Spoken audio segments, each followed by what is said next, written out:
Yankees Entertainment and Sports Network. It was really tough tonight. I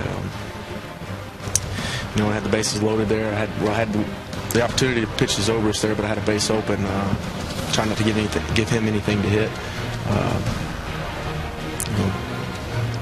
Was able to get through pain in, but I mean, eventually, I'm not going to be able to get all my messes that I create.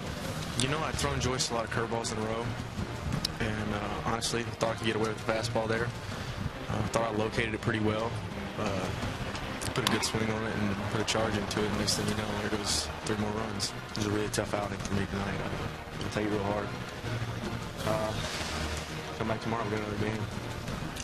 Move forward from there.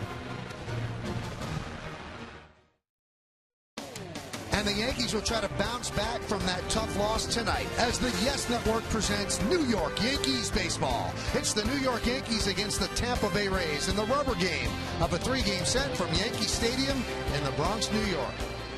Hello, everybody, and welcome to Yankees baseball along with Al Leiter.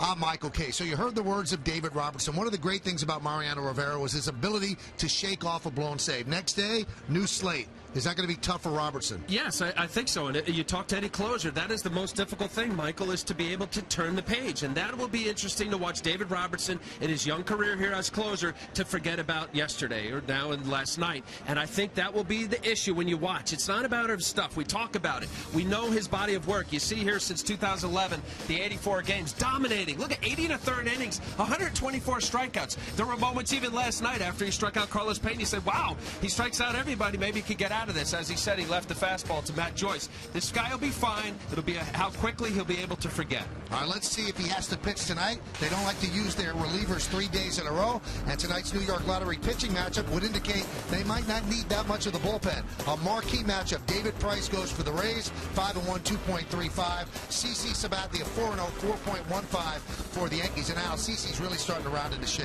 Yeah, that era is coming down, Michael, and he is. And this is historically, CC's gotten off to slow starts, and he just builds up. I thought against Kansas City, the 8 innings, the two runs he gave up. Good fastball. His velocity is rising. He hit some 95-mile-an-hour fastballs, which is a big key.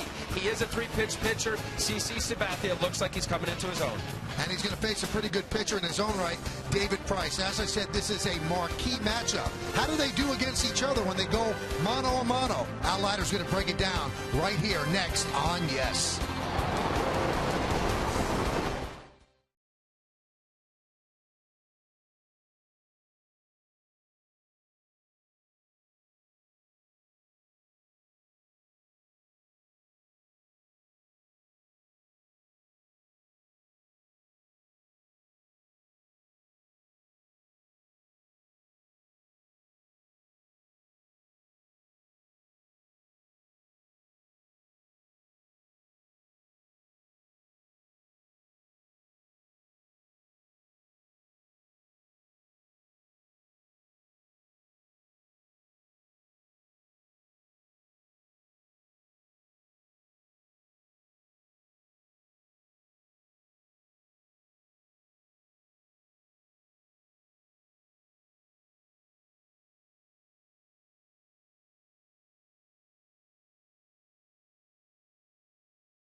To Yankees baseball on Yes. That's Al Leiter. I'm Michael Kay. Al, one of the great cliches that pitchers throw at you, well, I don't face the other pitcher. I just face the lineup. But does a pitcher get up more when he faces a good pitcher? Yes, I did, and I can tell you the years of facing the better pitchers, especially in the NL East against Greg Maddux and Tommy Glavine and John Smoltz. But I would say this, that you're aware of what the opposing pitcher is capable of doing to your lineup. And obviously you see these head-to-head numbers. David Price has had the numbers against CC. What does that mean? You don't change your game plan. You are facing each respective lineup. But as a result of two very good pitchers, and oh, by the way, I think that's deceiving. CC Sabathia, his last 4 starts have been very good. His last 3 starts has been 8 innings. But David Price is a guy, and both of these guys, Michael, I would say aren't throwers. You know, we think of hard throwers as just guy 2-pitch pitchers. They throw their changeups. This year, David Price is throwing 20% of his pitches changeups. Awfully tough to hit. Hey, this should be fun. It's a rubber game of a 3-game set. It's really the classic pitching matchup. You want 2 marquee pitchers going against each other to win the series. CC's on the side of the stadium. We'll have the lineups. First pitch baseball next on Yes.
To in part by Turkey Hill, the official ice cream of the New York Yankees, by J&R Music and Computer World, and by the professionals at your Tri-State GMC dealer. Why just go when you can go pro? Really a beautiful evening here in New York City, and we're in the Bronx, home of the New York Yankees. Yankees have taken the field. Tampa Bay Rays ready to come to the plate against CC. Let's take a look at the Rays starting lineup that will face the Yankee left-hander. Rays come in at 20 and 11. And we'll go quickly. Zobrist, Rodriguez, and Upton at the top of the lineup. In the middle of the lineup is Keppinger, Geyer, and Pena. And the bottom third of the order, Elliott Johnson at short, Chris Jimenez, the catcher, and Will Rhymes will play second base, and he will bat ninth. So Ben Zobrist digs in against CC Sabathia. And let's do it here in the Bronx. The first pitch is a fastball strike, and we are underway. CC Sabathia, 31-year-old left-hander, veteran. There you see his numbers. Last 3 starts, he's 4-0 in his last 4 starts. His ERA is coming down. The 0-1. Let's take a look at the scatter report. The man, in his starts, I mentioned 6 starts, he's 4-0. The other combined starters, 8-12 with a 5.83 ERA, so you got to get a little help there. Built to last. How about this? Of 63 starts as a Yankee, he's got 7 innings or more with 3 earned runs or less. Talk about quality. Ground ball to Jeter. The long throw, and he gets Zobrist one away. And then the last one there was trying to solve the Rays as a Yankee. He's just out of 14 starts, he's won 2 of them, 2 and 6 as a Yankee. But when he was with the Indians, 7 and 1 with a very good ERA at 2.44. So that's something for him to work on tonight. Good start. Also remember that when he pitched for the Indians, the Rays were not a good team, and they've gotten to be a good team since he's been with the Yankees. Sean Rodriguez. There's a strike on a breaking ball. 7-game hitting streak for Rodriguez, but it's a vitamin hitting streak, 1 hit a day, 7 for 23. And he gets plumped. So he'll take first. Not trying to do that first pitch curveball, just trying to come inside. Difficult. Now, we'll see it here. CC's fastball cuts a little bit. Looks like the back of his, see the tricep? Yep. Trying to stand him up. You mentioned about this Tampa Bay team. There's no doubt about it. This Tampa Bay Rays last 5-6 years, World Series in 08. Different ball club. Good pitching. But I almost wonder, Michael, you just did the lineup with Joe Madden, his creativity, and we'll talk about that, how many different lineups. Jeff Keppinger, number 4 hitter, and Brandon Geyer as 5. Well, the bottom of the order doesn't scare you either. Elliot Johnson, Chris Jimenez, and Will Rhymes. And yeah, but gets it done. Yeah, well, the 3, 4, 5 hitters tonight, they're 8 for 37 with runners in scoring position, 216. He batted Keppinger in the cleanup spot in the 3-game set, one of the games at the beginning of the season, and that raised a lot of eyebrows. And I remember at the time, David Cohn, he said, this guy's got guts. He doesn't care what anybody thinks. Right. He said, I don't know if a lot of managers would bat Jeff Keppinger cleanup. But Keppinger's having a nice year, but you would look at the back of his baseball card and you wouldn't think cleanup hitter. No, he's not a power guy. That's where you put your home run. I almost think Joe Madden, with the different lineups and the big shifts that we'll show tonight, I'm sure, that he just puts a lineup out and says, you know what, we'll win with this lineup. And right, this is a good team, a lot of talented players, B.J. Upton being one of them. The loss of Evan Longoria, their stud third baseman, is a big loss, but they have a lot of versatile players, like a Jeff Keppinger, Zobers, Sean Rodriguez. They play in so many different positions.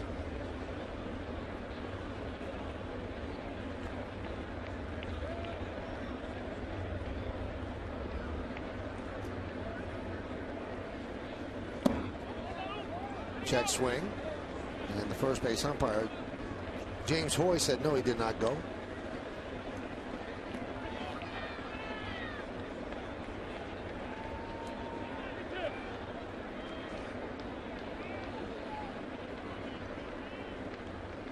See if he's got Rodriguez going here on 3-2 early in this game. See about pushing runs. He does. Fouled away.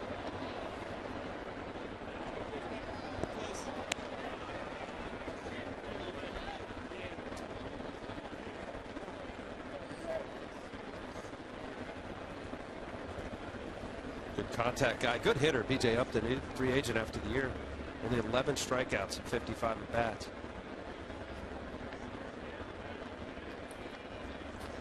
That time the runner wasn't going as Upton swings and misses. Let's check out the Yankee defense, brought to you by your Mercedes-Benz Tri-State dealer.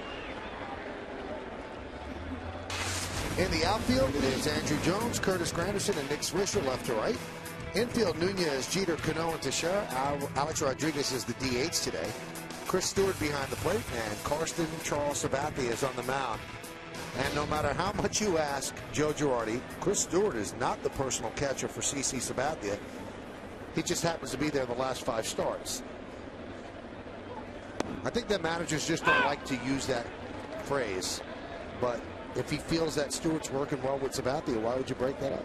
Exactly. And I think it's just a matter. Right. I mean, if you have a good relationship and for whatever reason, you know, you're not shaking, there's a different communication, there's a different trust. Nothing against Russell Martin at all. When you get run off a few good starts, stay with it. Girardi said that if the playoffs were starting tonight and CC Sabathia was starting game 1, Russell Martin would be behind the plate.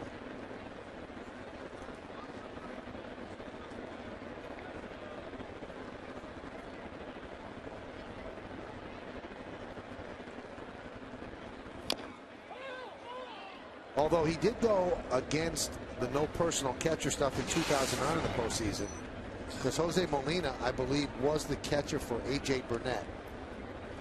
So he caught game 2 and he caught game 5 of the World Series. And if the Yankees had won Game 5, it would have been Molina jumping up and down, not Posada.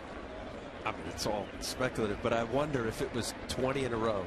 CC was 20-0 with Chris Stewart. I wonder if he'd still have the same answer. Be a tough call. The 1-2. Grounded up the middle. Grabbed there by Jeter. Flips to second, not in time. Ball gets away, but backing up is Teixeira. So a base hit for Keppinger.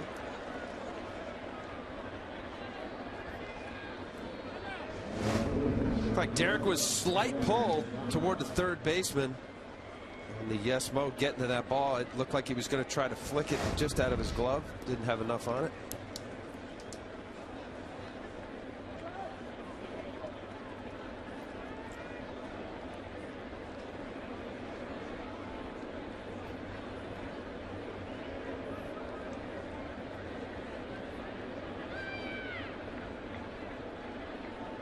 Here's Brandon Geyer.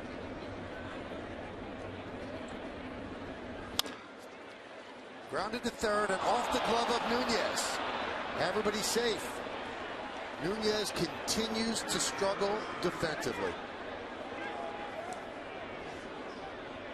And that is an error on Eduardo Nunez. He's got to come up with it. That's his third error on the year. Just think about one first. That looked like a pretty easy play. Certainly to catch the ball, but tag third base across the diamond. Didn't get to it. Nunez is an important part of what Girardi's trying to do in resting people, because Alex Rodriguez gets half a day off. He's DH'd a lot, and with Chavez still on the concussion disabled list, Nunez is at third. He'll play short sometimes, and he is not sure-handed at this point in his career. Bases loaded for Pena. We saw this matchup in the opener of the season, and Pena hit a grand slam.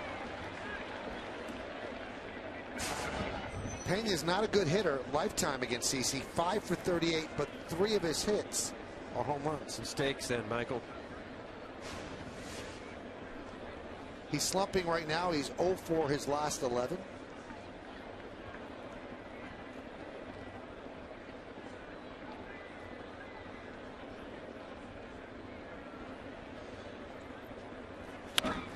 And that one is looped into right field. It is going to dunk in for base hit. 1 run scores. Here's the throw, and the runner is out as they gun down Keppinger for the final out of the inning. So Pena's looper found grass. That scored Sean Rodriguez, but then Keppinger is out trying to score the second run with a tag made by Chris Stewart. Rays 1, and the Yankees coming to bat.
Presented by Lexus, the captain, the shortstop.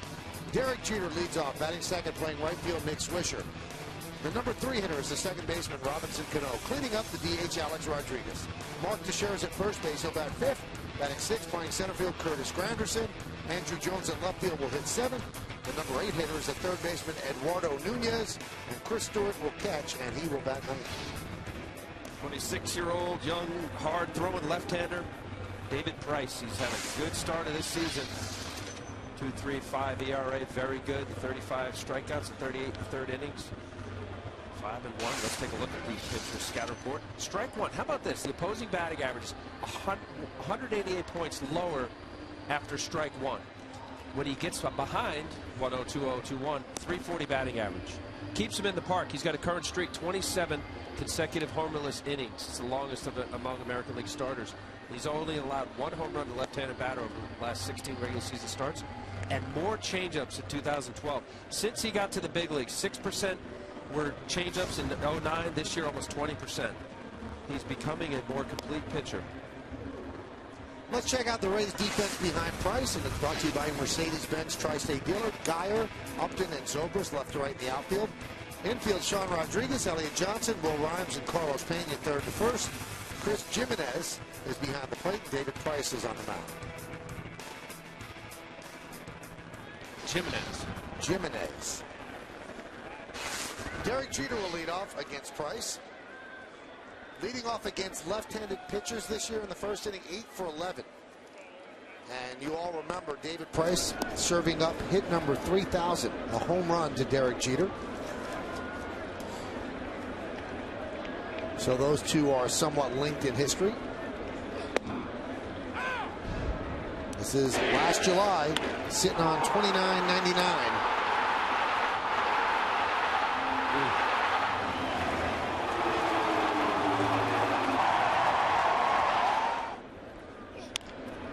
Slow roller to Sean Rodriguez. And Jeter's out, 1 down.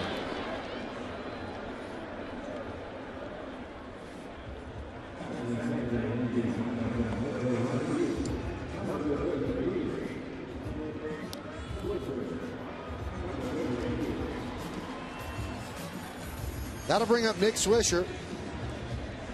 Nick's played 24 games. He has 24 runs batted in. Got really good numbers against Price, too. 10 for 24 with 8 walks.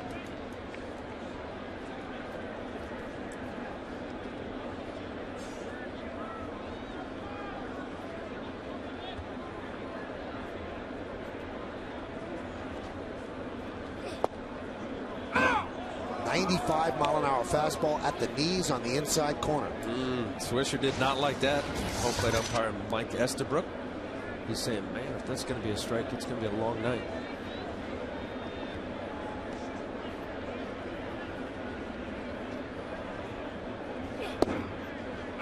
Swisher has already contributed defensively.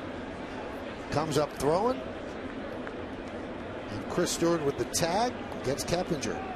Looks like got him on the hand. Good call. Wow. Great stuff from our crew. Strike 3, Swisher down looking. Oh my. That is an at bat where you just say, oh, I hope he makes a mistake. You see Swish. Backdoor cutter. Perfect. Painted 2 fastballs on the inside corner. Now, is Nick upset with the umpire there? No. I think if one of them was the first pitch, he thought it was down a little, which got him in the 0-1 count. The second pitch was a nice one, and then backdoor slider. Mike Estabrook is the home plate umpire. Here's Robinson Cano. And it's an 8-game hitting streak for Cano with that single. Robbie heating up. Earlier in the year, his just timing was off, and fastballs were beating him, and not 95-mile-an-hour fastballs, just average, slightly above average major league fastballs. This is 95, inner third, pulls his hands in. Beautiful drive up the middle. I said in that scouter report, when you have a huge disparity in numbers at 100 bat 188 compared to 344, when he gets ahead or behind, he's going to get a lot of fastballs early to establish strikes and then expand with his off speed. Strike to Alex Rodriguez.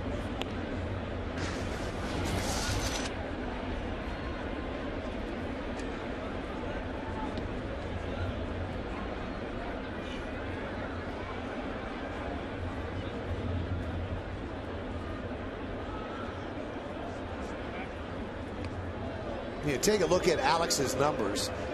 279, 5 homers and 14 ribbies, and it's serviceable, but he wants more. And the interesting thing is they're not terrible numbers, and he has not come close to getting a swing yet. Yeah, no doubt. I think there's kind of a streaky aspect, at least of the numbers. That's a nice piece of hitting as he lines it the other way for a base hit.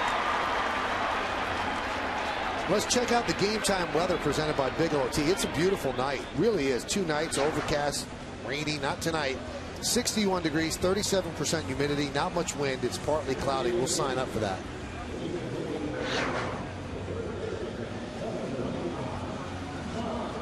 Nice hitting there, Alex. And he ran through the bag like it was an infield hit. And what I mean streaky, you see the 5 home runs, and you're right, Michael. I thought some of his comments in Kansas City were, let's go. And Alex is a guy that, when he's dialed in, there's a certain focus and look to him. His at-bats, every pitch. Here's Mark Teixeira. Mark got to go to the doctor. He discovered a respiratory problem. He was having trouble taking deep breaths. And he said that's not the reason that he's slumping. He's not going to use that as an excuse. But he did get some medicine. And I think he got a shot of prednisone. And that should open up the passages. But it's been bothering him for over a month. And Mark has just 1 hit in his last 16 at-bats. Tonight is Mark's 500th game as a Yankee.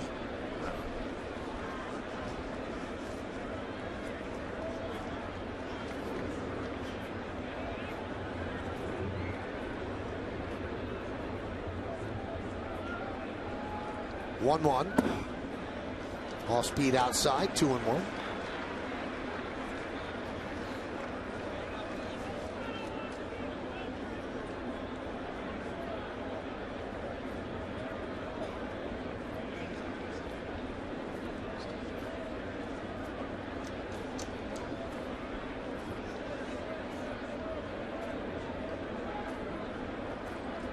Couple shakes here. You saw the multiple signs that Chris Jimenez was giving David Price.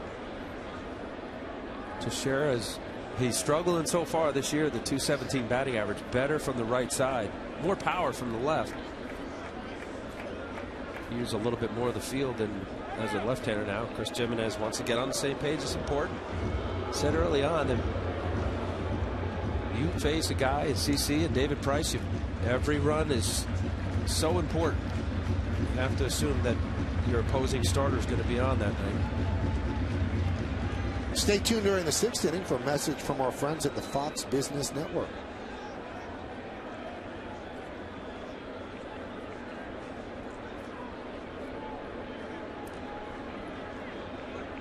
The 2-1. High fly ball, left field. Upton calls off Geyer, makes the play, and that will do it. No runs, 2 hits, no errors, and 2 men left on base. We've played 1. It's 1-0 Tampa Bay.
when the Yankees take on the Mariners. The first 30,000 guests in attendance are going to receive sunscreen courtesy of La Roche-Posay.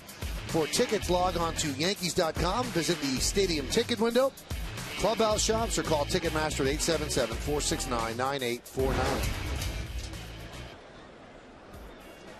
Once again, you know, you look at yesterday's game, the Yankees lost 4-1, and a lot of the emphasis is going to be on David Robertson not holding the 1-0 lead. Fair, he didn't hold it.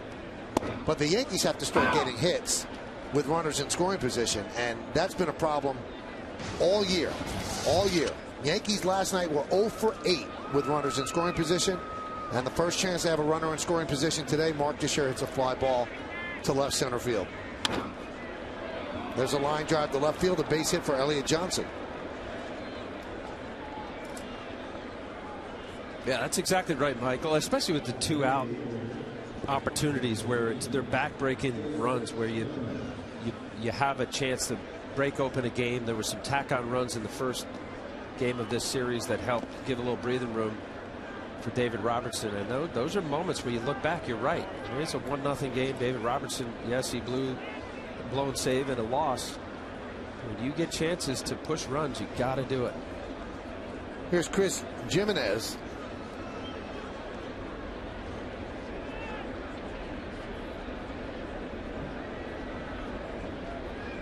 You know, we could sit here and we could dissect the starting rotation and the lack of quality starts. We could worry about the bullpen, who's going to close, who's going to set up. Should it be Robertson? Should it be Soriano? The Yankees are built on their offense. Everything has to play off of that. And if the guys that are in the middle of the lineup aren't going to play to the back of their baseball card, bunted foul, well, the other problems you're going to see very, very minor. They're not going to matter. Starting pitching and bullpen's not going to matter if the Yankees don't hit. So they've got to pick it up at some point. And Joe Girardi knows that. And I think that was a comment that Alex made during the Kansas City series. You know, tired of tipping our hat, you know, given the respect to opposing pitcher of how well they've thrown. You know, there's a point where you just say, hey, you know, we're good and we got to step it up and we got to get it done. You know what needs to be done. There's a ground ball to Nunez, and he throws it into right field. Another error for Nunez. So his second in as many innings, and the crowd starting to get very restless with Eduardo Nunez.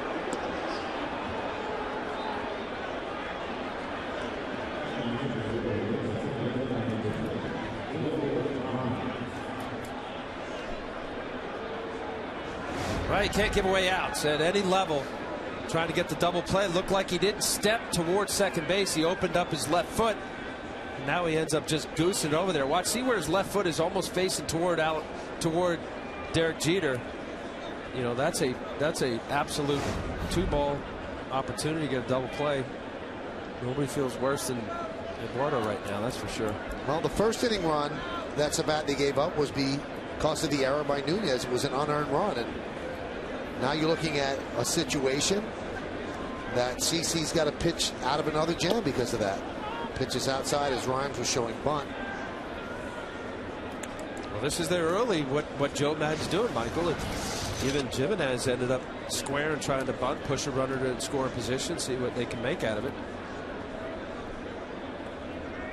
Makes sense. Bottom of the order, Will Rhymes got a chance to do a little sacrifice bunt situation here.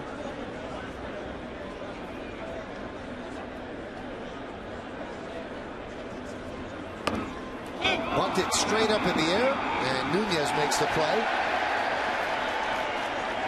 for the first out. Little Bronx cheer for Eduardo there. Little pop-up.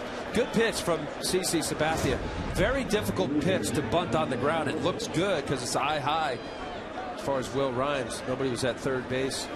Chris Stewart running over there. Watch here. You get elevated now. It looks. I mean, that's just a bad bunt. That was so high where Will Rhymes wasn't able to pull off there. You see Eduardo saying he's sorry to CC. Pick it up.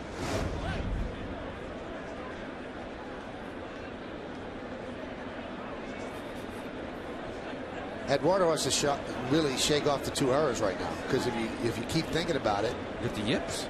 Well, then you're going to make another one. So he's definitely got to shake it off. Zobrist bunts and bunts foul. I don't know. So now he's just starting to take advantage of just seeing what Eduardo Nunez is going to do. Trying to bunt down the third baseline there.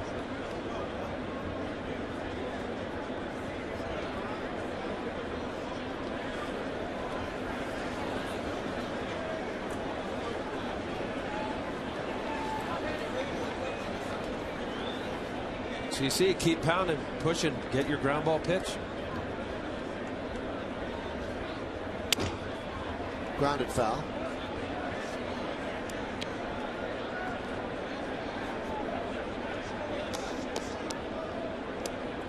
Broken bat.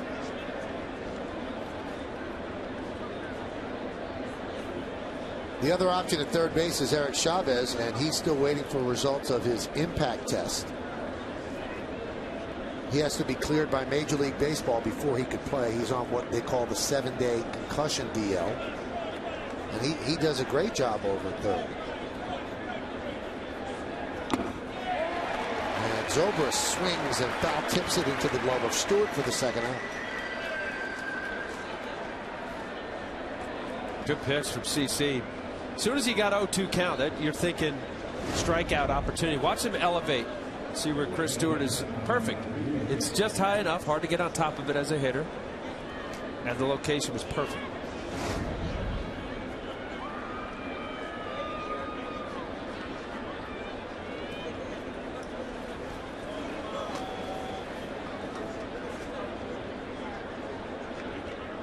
Here's Sean Rodriguez. I wanted to check Alex Rodriguez, who's the DH today. That's why Nunez is playing third. This is Alex's 31st game, and 9 of them have been at DH. Now, I know they want to keep him fresh, and he's getting older. But you think he has to DH a third of the time? I mean, if he plays 150 games, he's going to DH 50 of them? Because you do lose something defensively there. Yeah, throwing a couple 3 off days. So far this season, the Yankees have had. And Joe's committed to that, and he wants to keep Jeter and A-Rod fresh because of their age. A-Rod's 36 and Garrick is 37.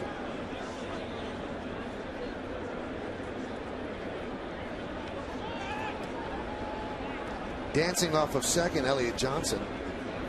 Well, it becomes more glaring too, Michael, because of the errors, right? Yeah, we're watching Eduardo Nunez. I mean, he's a major league fielder. These are plays that you got to make.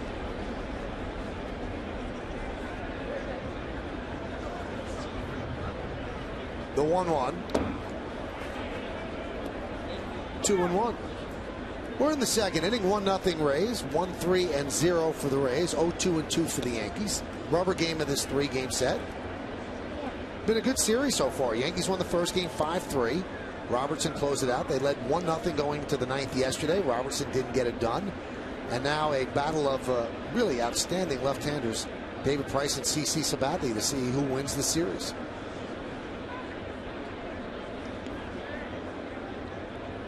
The 2-1. Good change. Beautiful. That has been a major pitch for CC Sabathia the last few years. The circle change looks like a fastball. 6-7 miles an hour slower than his average fastball.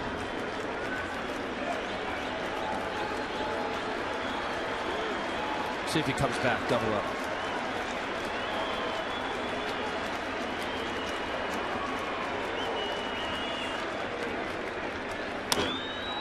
That one is lined into center field. It's a base hit. Elliott Johnson rounds third. He's coming home. Here's the throw. Here's the play. He's in there. 2-0 Rays on the RBI single by Sean Rodriguez.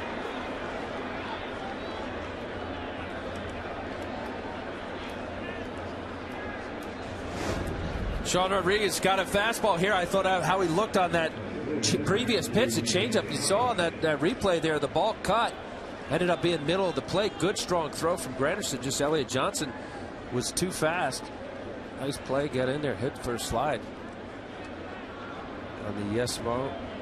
Just a little too late for Chris Stewart in his tag.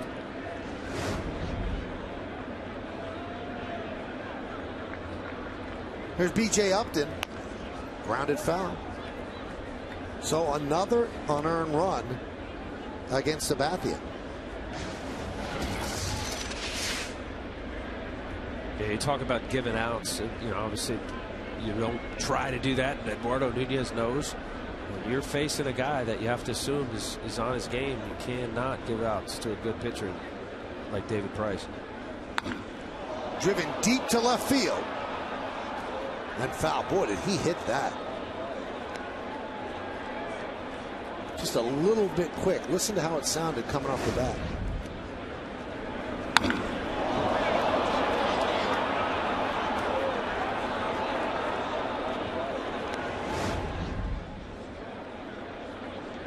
Something off speed here. Give up your fastball on the inner part of the plate, and the guy pulls it. You pull the string here.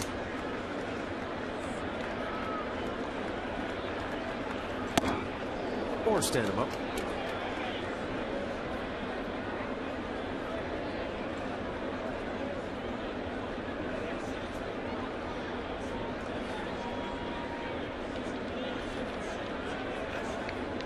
Jimenez at second. Rodriguez with that single now has an 8-game hitting streak. He's at first. The 1-2. Swing and a miss. Ball dropped by Stewart. He tags out Upton, and that will do it. Well, 1 run on 2 hits, 1 error, and 2 men left. We go to the bottom of the second inning. Granderson, Jones, and Eduardo Nunez against David Price. Yankees down 2-0.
After the game last night, he came out and he was sore. So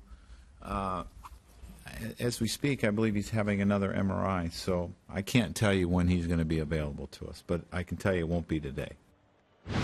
Well, that wasn't great news on Brett Gardner. I had an opportunity today to talk to former Red Sox manager Terry Francona.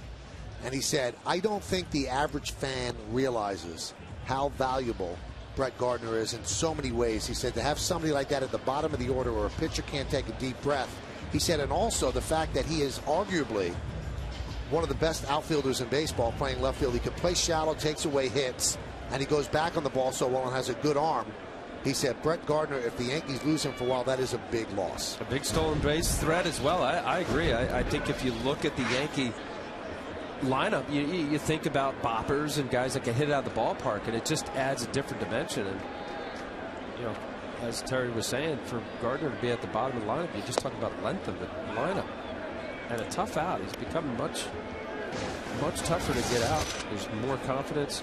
321 batting average in his 9 games before he got hurt. The 0-1 to Granderson. 1-1.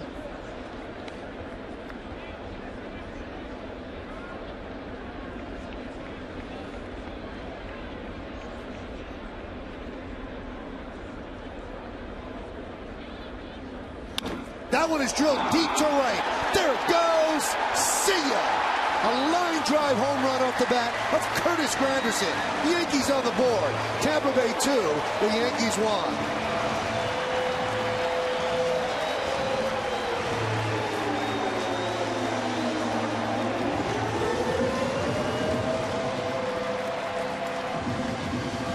David Price trying to sneak a little fastball on the inside part of the plate.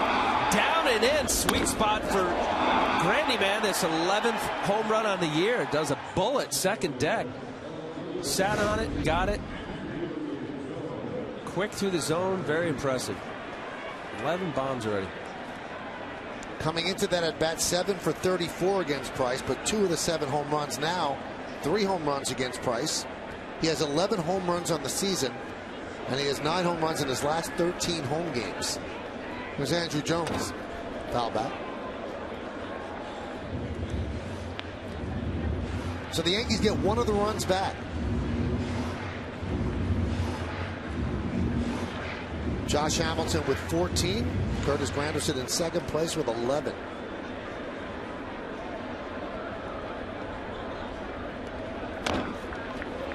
Dribbled slowly to third. Rodriguez makes a nice play to get Andrew Jones. I wonder, Al, what they're doing with shifts. And it looks like Andrew Jones walking slowly off the field. That would be good as well. Or Gardner's news and let him kind of grab his right hamstring. Good play by Sean Rodriguez. Right as the pitch was being delivered, Al, the second baseman Rhymes cuts over. Right in the line of sight of the batter, and I wonder if there's a rhyme and reason, no pun intended, to what they do there, because we've seen them do that a number of times in the series. We talked about it. It was the first game of the series, and the same thing that was happening. It was Rhymes and Rodriguez. First night, Rodriguez was playing shortstop. He was doing the same thing. Like just as the pitch is starting to be delivered, I mean, watch this. This is in his line of sight. Now he's waiting. I guess he's out of there by then, but I guess it might be a little bit of a distraction. Yeah, they were doing the same thing. You don't want to be the pitcher's winding up, and you have your middle infielders moving, jogging, not sprinting. There it is, grabbing that right hamstring.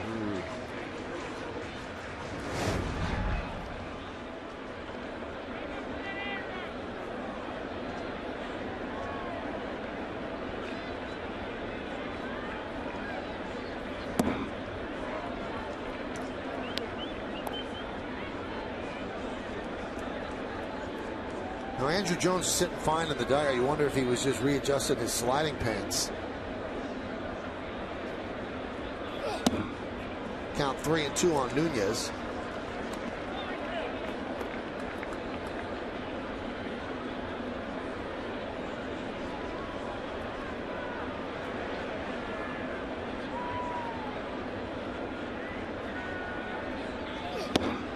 And Nunez works a walk. Here, David Price all the way up here in the broadcast booth is grunts. He's max effort. I said in a scout report he's thrown almost 20% changeup so far into this game. He's only thrown 2. Good arm, David Price. Actually, this whole rotation. Good starting rotation. Fernando Rodney's been very good as a closer. There's Chris Stewart.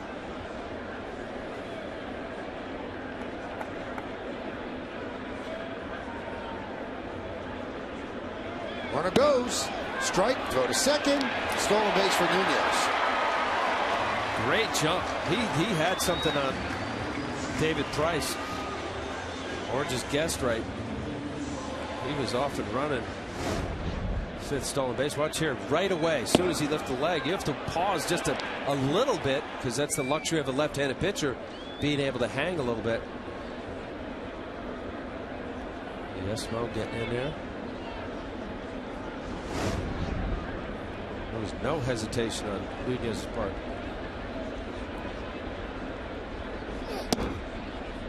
Count 1-1 to Stewart, number 9 batter in the Yankee order. Yankees down 2-1. We're in the bottom of the second.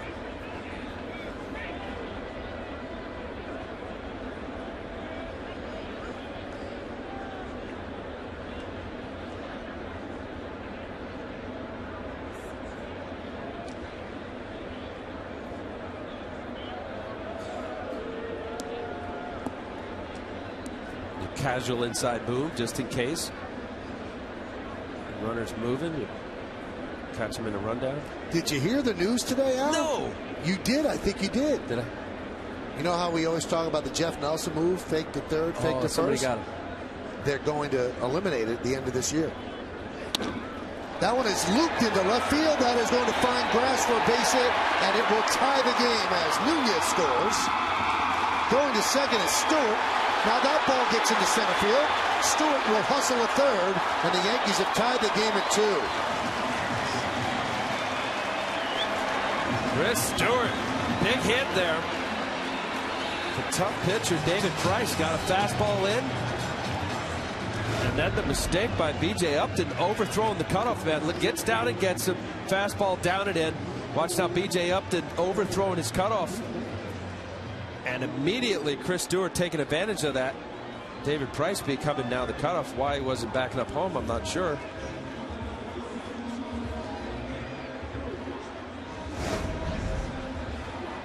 So they give Price an error, allowing Stewart to reach third. That'll force the Rays to bring the infield in with Jeter at the plate.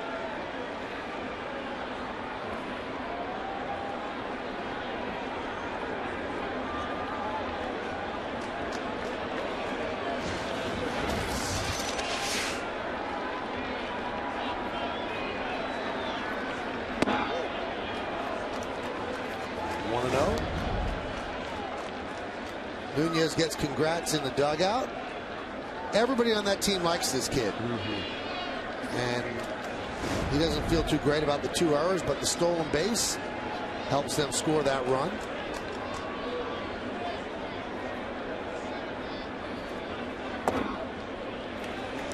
And the count 2-0. This is an example of both managers recognizing who's on the mound. You got second inning, infield in, preserving the run, trying to, assuming that both pitchers will settle down and the difference could be still a low-scoring game.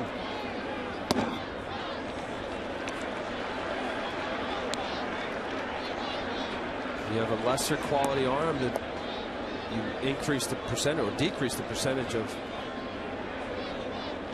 getting them out or having an opportunity to get a base hit with the infield in. Obviously less of an angle. 50 hits over this team's first 30 games. First Yankee to accomplish that feat. The previous record was in 32 games. Lou Gehrig did it as Jeter works a walk. And Jeter 30 hits in his first 50 games at 37, the oldest player in big league history to ever do that. So he works that walk. And that walk ties Willie Randolph for 5th place on the all-time Yankees walk list, 1,005 walks.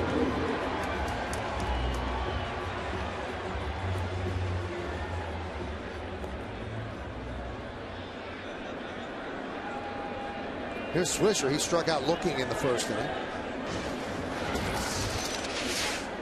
David Price wasn't even close once he got behind Derek Jeter, thinking don't give in, get a chance to start over with Nick Swisher. Now they got the middle infield double play depth.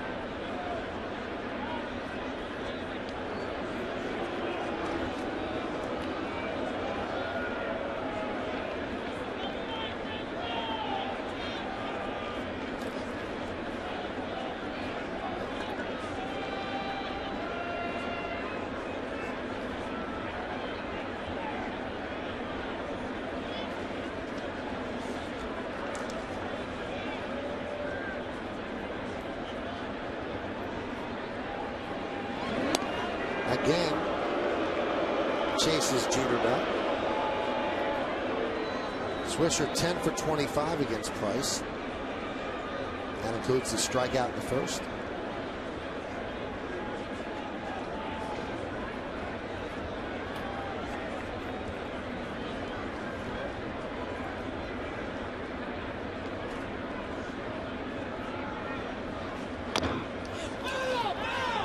Foul in front of the plate. Anyway, that is what was all around today, Al, that they are going to outlaw the fake to third, fake to first by a right-handed pitcher and call it a balk, because lefties can't do it. They can't fake to first and then throw to third. If a lefty fakes going to first, it's a balk. Right. You're happy? Well, I never understood it. I'm not happy. I just, you think it's happy. effective. No, I never thought it was that effective. You think it stops a running game a bit, yeah, or slows it down? Yeah, it could. I mean, as a runner at first base, you had to wait just a little bit to see if they would go fake third to first. Now, a line drive, hard base hit to right field keeps them at second base. Less than 2 outs, it matters. Big secondary lead, you don't have to worry about it. You're at third base, less than 2 outs, sac fly, you got a run score.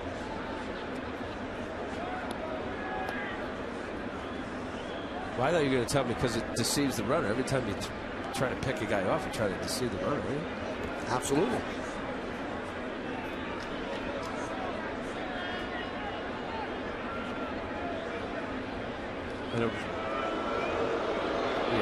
Yeah. As I said, right-hander. But left-hander, because he's looking at first, he just has to step and throw. Obviously, you don't have to step off the pitcher's rubber to throw to first base as a left-hander. You just have to step. Whereas a right-hander would have to disengage from the pitcher's rubber.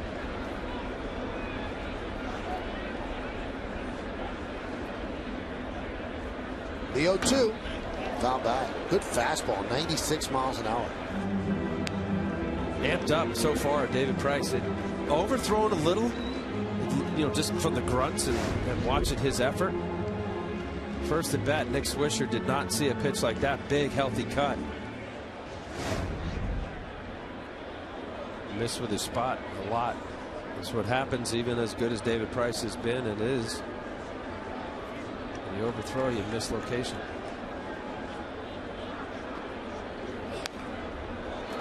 .97 he dialed it up to. Swish is on it.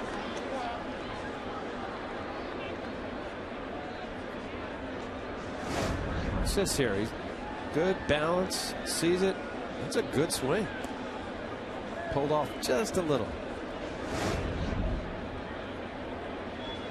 Watch for that backdoor slider. Locked him up in the first at bat. The 0-2. Right back to Price, and that's going to be a double play. Jeter was heading to second. Hot shot right back to David Price. So a 1-3 double play. But the Yankees tie the score, and it started with this, a line drive into the second deck. And the Yankees, after 2, are tied at 2.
Current 20-win teams is the most formidable. Your choices are Cardinals, Dodgers, Rangers, Rays, Orioles. You can text your vote to 42951. Standard text messaging rates apply. Orioles. You think they're the most formidable? No, just what a start for the Baltimore Orioles. Lincoln scoreboard 2-2. Right now, they're leading in the second game of that doubleheader 3-2. Bob Lorenz will have all the information as we move along.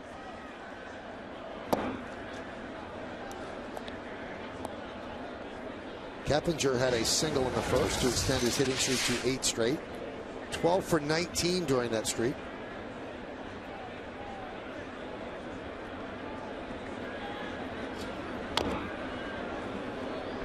One and two.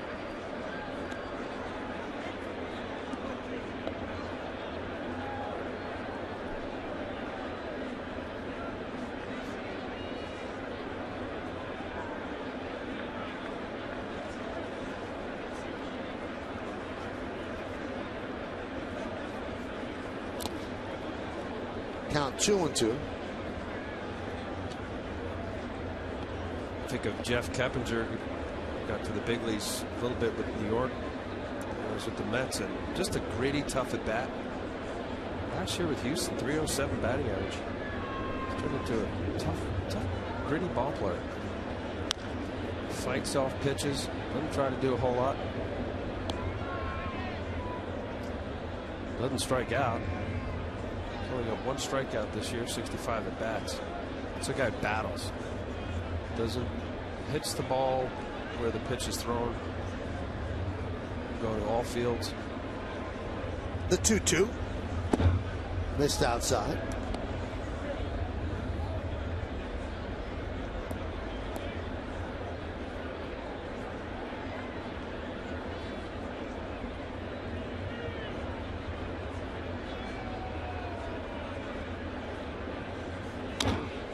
Right back to Sabathia. One away.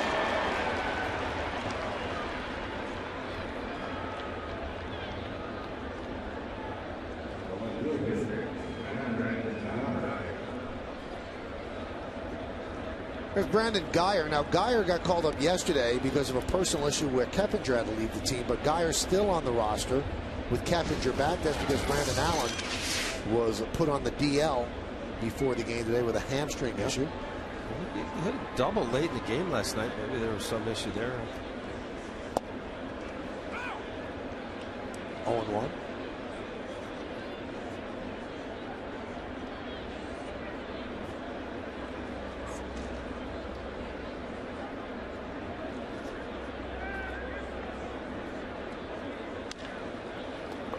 Grounded to Jeter. And they get Geyer for the second out.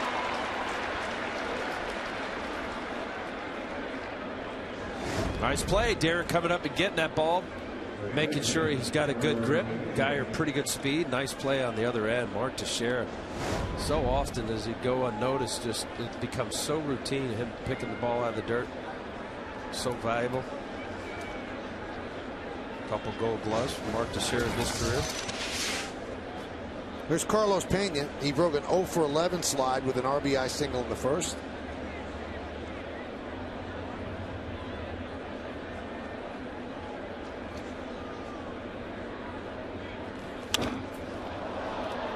High fly ball right field. It's in the park. Swisher's there in a 1-2-3 inning for CC Sabathia. We go to the bottom of the third. 3, 4, and 5. The heart of the order coming up, starting with Cano.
Yes Network Yankees games on your PCs or laptops with Time Warner Cable.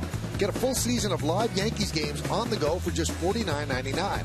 If you're a Time Warner Cable customer, well, go to yesnetwork.com to get more information and subscribe now.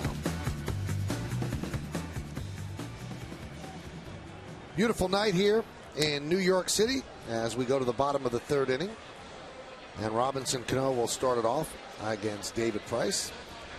Ray scored in the first inning on an RBI single by Pena. They scored in the second inning, RBI single by Sean Rodriguez. Yankees answered back with 2 in the second to tie it up. Started off with Curtis Granderson's home run.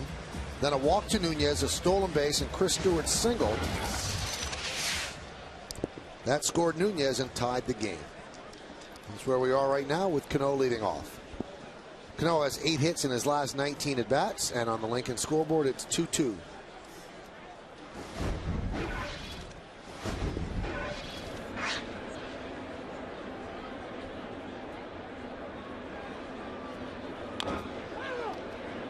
Jumps on the first pitch and fouls it off. Like his first at-bat, Michael, jumping early. Knows he's going to get a fastball, especially so far. David Price has shown that he has just attacked the Yankee lineup. I chart pitches here, Michael. I've only got him for like 5 off-speed pitches. 36 pitches into the game. There's one right there. If that's a changeup on lefty on lefty, that's an equalizer.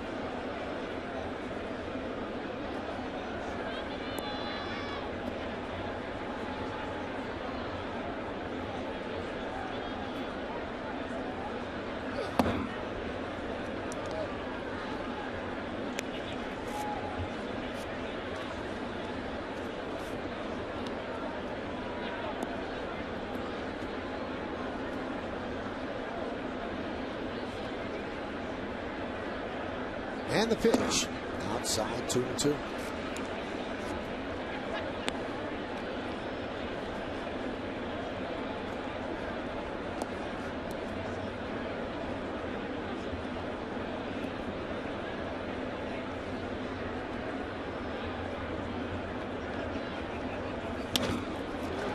And there's another base hit up the middle for Cano. So he's 2 for 2. Starts off the third with a single. He's getting there. Robinson Cano got another fastball to hit. Didn't hit it quite as hard in his first at bat. I want to see if we can get a shot of David Price's fastball. I was talking to David Price yesterday, and we were talking grips, and he holds it like a with the seam forkball, and he's not trying to sink it. I mean, it's just his natural, comfortable grip. And normally, you know, 4-seamer for a guy like David Price, you throw a cross seam and your truest, straightest, fastest throw. So I'm talking with him, and I said, well, you know, whatever, grip, start getting my conversation. And 4-seam is this here. If you could see the cross the horseshoe and it comes at you. And as hard as David Price throws, he holds it on the horseshoe and he spreads his fingers. This would be like a sinker or even like a split finger. And he said, no, that's my fastball, which is unusual. A sinker, you'd slide up on the baseball, have middle finger or index finger pressure so you get sink. He's here in between seams and spreads his finger. That's unusual. 4-seam would be a cross, and he's basically throwing a 2-seamer on the wide part of the baseball. Isn't that the infant stages of a forkball or a splitter? That's what I was talking with him. I said, well, you throw a fork. I mean, this would be like a split. David Cohn used to do that. He'd take a 2-seamer and then just split his fingers a little bit, and then just middle finger pressure or index finger pressure. He takes it and throws his fastball this way. He's getting 95 out of that, which it's an unusual way to throw a true fastball. And there is that fastball, 96 miles an hour, 1-2 on A-Rod.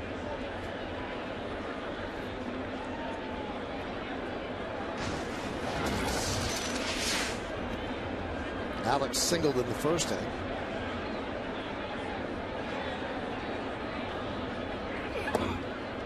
Two and two.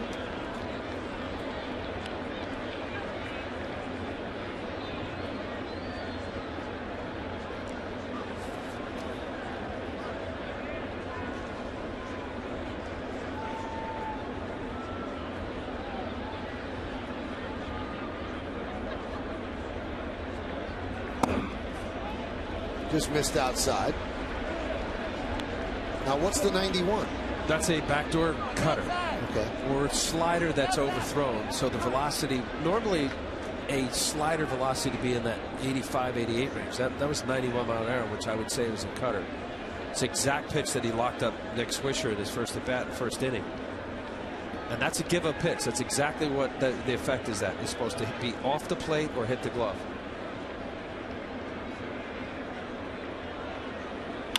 Line drive caught there by Sean Rodriguez, and he takes a base hit away from A-Rod. 1 out. Hit it hard. It's a good at bat. Saw some pitches. I know it resulted in an out. Hitters, you try to have a good approach and square it up, and Alex did. This is a changeup.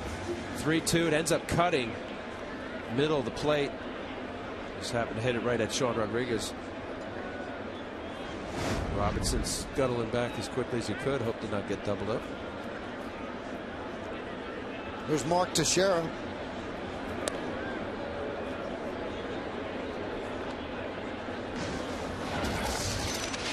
Mark with a fly ball to left center, caught by Upton in the first inning. 1 for his last 17.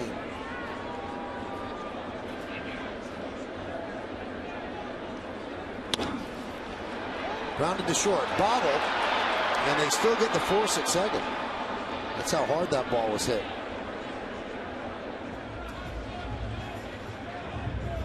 He bobbled it a few times. Elliot Johnson, the shortstop tonight. Watch this pull from Will Rhymes. He's almost right on the bag. Little too quick with the transfer, trying to get the double play. Robinson Cano didn't even get to the bag there. Slid up short. David Price. Oh boy.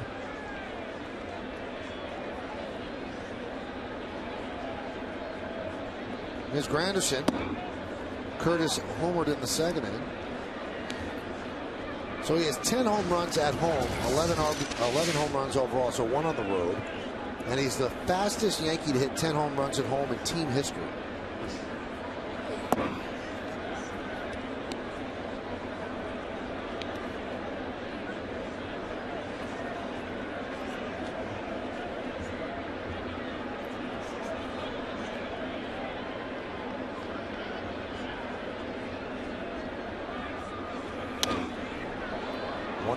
What a great run it's been, huh, Michael? Since all the change of his swing and work with Kevin Long and 41 home runs last year.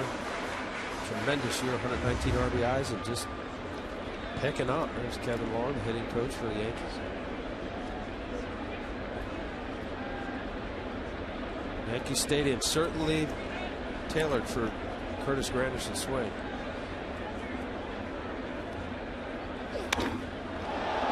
High drive, right center field, going back Upton on the track. He'll make the play for the final out of the third. So Granderson gave it a ride, but not enough. No runs a hit, 1 man left. We go to the fourth, bottom of the order, coming up for the Rays.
Here's the question. CC Sabathia won at least 19 games in each of his first 3 seasons with the Yankees.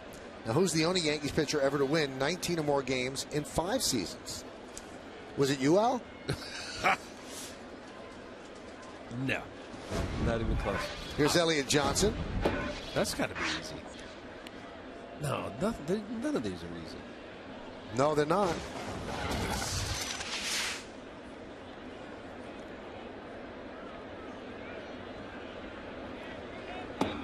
Now, that's not in a row, by the way. It's 5 seasons total.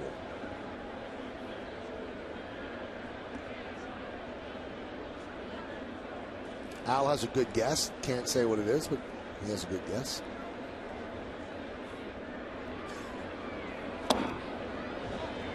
There's that change. 2-1. So if it was clear that we do not have the answers, I still don't get why the guess is not part of the fun. Listen, I'm not part of the decision-making people, okay? I just follow orders. That's what I do. Swing and a miss. I think the reason behind it, Al, from what I've been told, is that our viewers want to guess, and they don't want you guessing and taking some of the viewers' fun away. Okay. All right. You understand that? Right. But if mine was a guess. But what if your guess was right and you ruined everybody's fun? No, they guessed along. They guessed the same name or laugh. Realize how ridiculous the answer was. You know what it'd be like? It would be like when you were like 15 and you were throwing 98 miles an hour and the little chubby kid was up against you. That would be me and had no chance at the plate. You ruined my fun. That's what you would be doing. I'd lob it to you.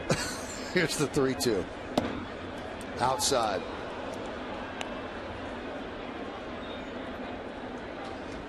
When did you start throwing the ball really hard? Little League. Like 13? No, 12? no, probably like 9. Like really hard? I mean, like strike most of the kids out. You mean that? Really? Like that? Just dominate. So Yeah. you knew right away that you were a level above everybody else. I knew I had a good arm, but I also shopped at Sears Husky Department too. Did you? Yeah. I was Robert Hall. Were you?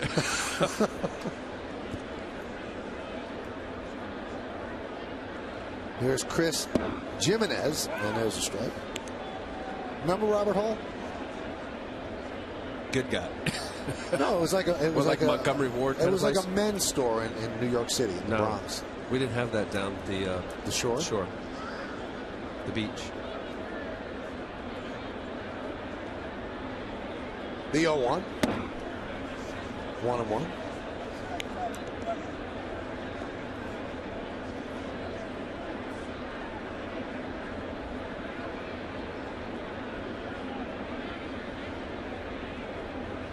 Plus, you're a lot older than me. I think. A lot older? I think Robert Hall was done by then. Right? How old are you, Al? 46. All right, so I'm 5 years older than you. Don't make me have to be Methuselah. Be dropping the $50 words on me, would you? Methuselah? Who is Methuselah? Look it up.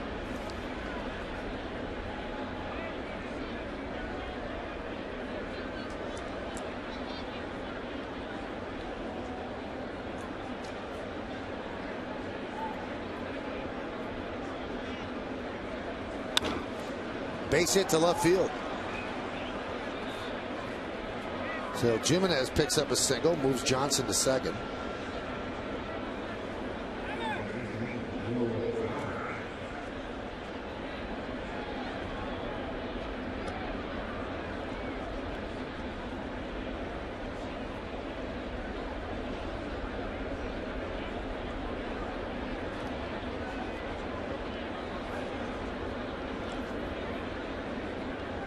Let's see if they have Rhymes bunt. He tried to bunt in the second inning with runners on first and second, nobody out.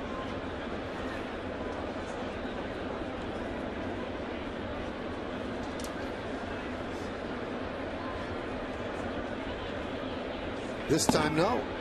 And a strike. Well, he popped it up. CC made a good pitch. Tom Foley, the third base coach, relaying the signs to Will Rhymes. See if he can put it on.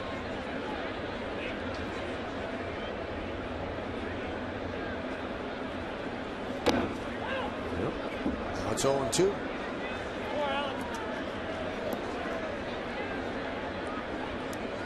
Visit MLB.com/fan guide for a chance to win a VIP experience for two this year at an MLB World Series game presented by Scott's, the official lawn care company of Major League Baseball.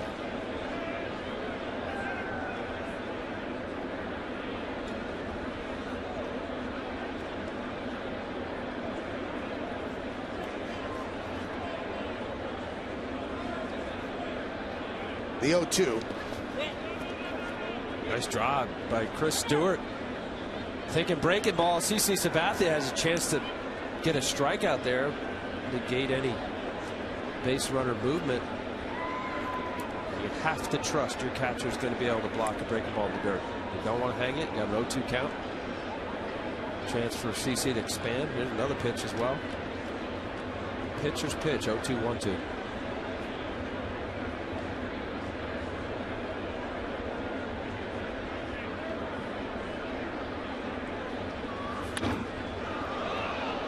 Foul down the right field line. Nice catch by the ball boy.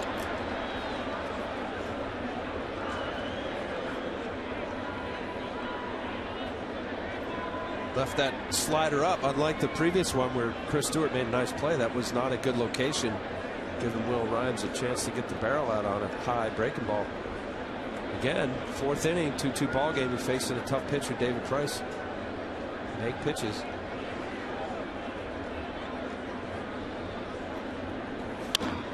Up the middle, Jeter Field steps on the bag, fires to first. It's a 6-6-3 double play.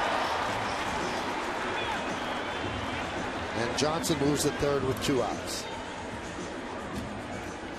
Good fastball from CC. Jammed Will Rhymes. Perfectly placed for Derek Jeter. Just 2 hops over to second base. Nice strong throw to Sherrill. Almost pulled him off the bag. Pitcher's second best friend. Who's the first? Triple play. Did you ever get a triple play? I don't think so, no.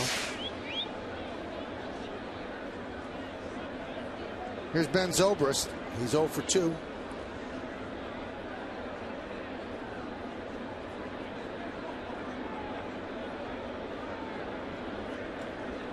Ben came up in the second inning, and he had gone 33 straight plate appearances without a strikeout. But he had also K'd 14 times against CC in his career. So in the second inning, the streak broke, and he did strike out. His 15th strikeout against Sabathia.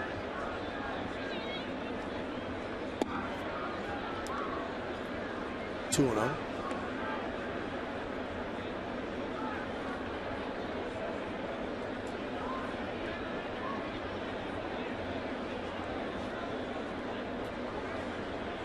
CC from the stretch with 2 outs. Joe Madden's team, you never know, stealing home. You see often a pitcher with 2 outs, you want to get to your most comfortable position. Most pitchers, starting pitchers, like to go from the windup. You never know with Joe Madden, you get a pitcher winding up, you end up stealing home.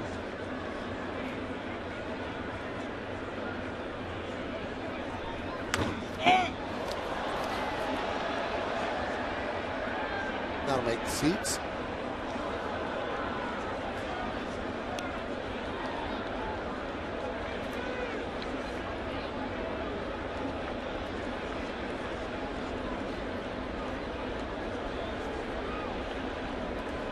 Two balls, 2 strikes, 2 outs, 2-2 game, top of the 4th inning.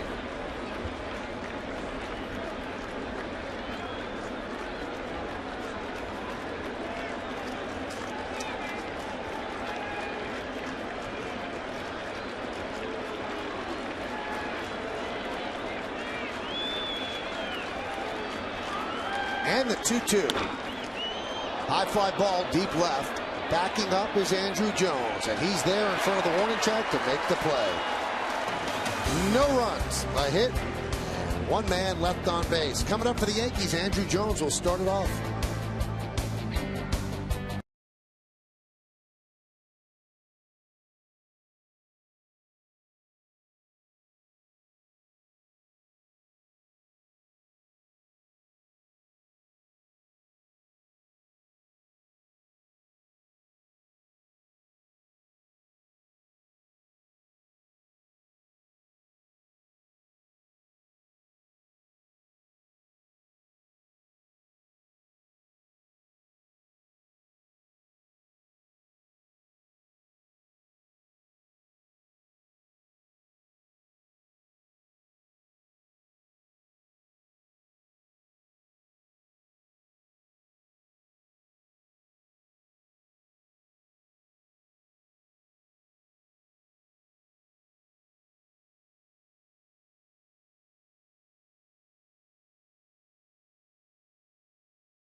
Here was the question. Sabathia won at least 19 games in each of his first 3 seasons with the Yanks. Who's the only Yankees pitcher ever to win 19 or more games in 5 seasons? What was your guess? My first guess was Whitey Ford, but I don't think it's that easy. That would be the first one that I would think. Let's see what the real answer is. Red Ruffing. Does he have the most wins? Or is it Whitey? Should know that. Whitey has the most wins. Whitey has the most. Red Ruffing. Wow.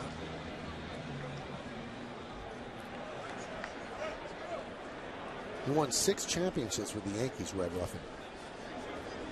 2-2. Bottom of the 4th inning. Andrew Jones will start off. Bottom third of the order against Price, Jones, Nunez, and Stewart.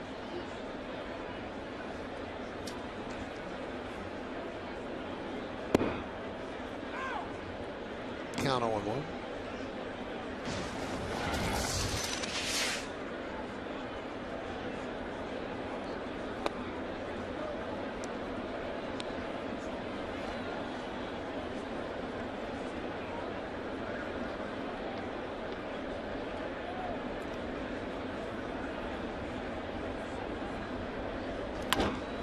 Grounded at third.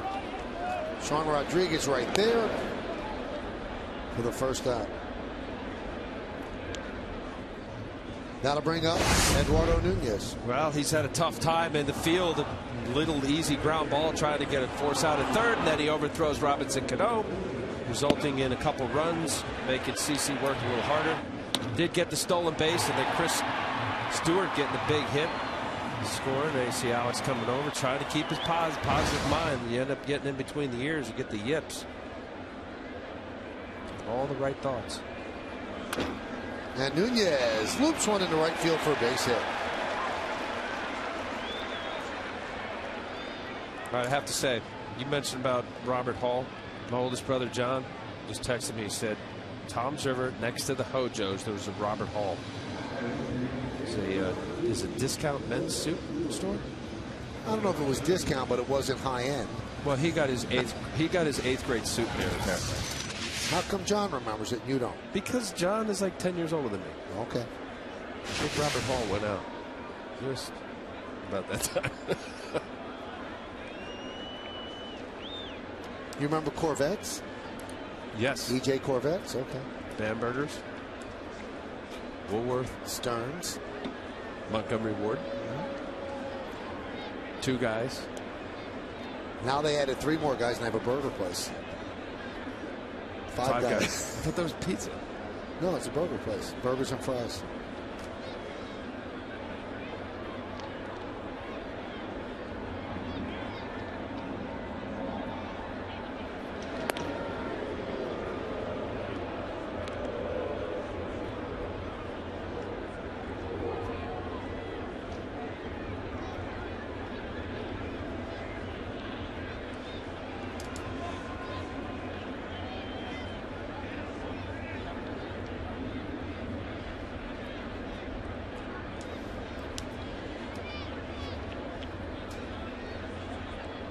Runner goes.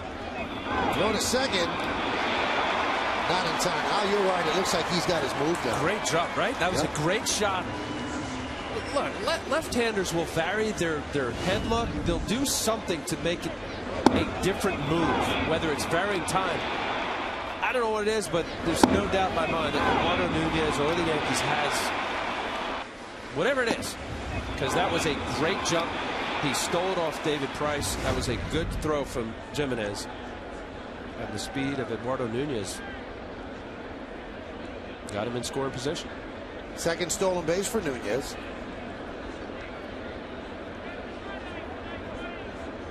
And his 6th on the season.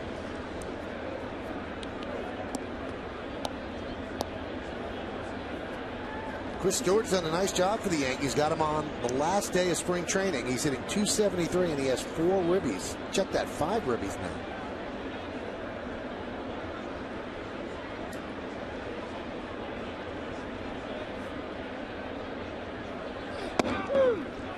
And he strikes out looking for the second out. Just couldn't pull the trigger. Chris Stewart, previous pitch, a slider. Got the big RBI single his first at bat. Well, we've got Derek Jeter coming up, and let's take a look at the Home Depot's hitters scouting report.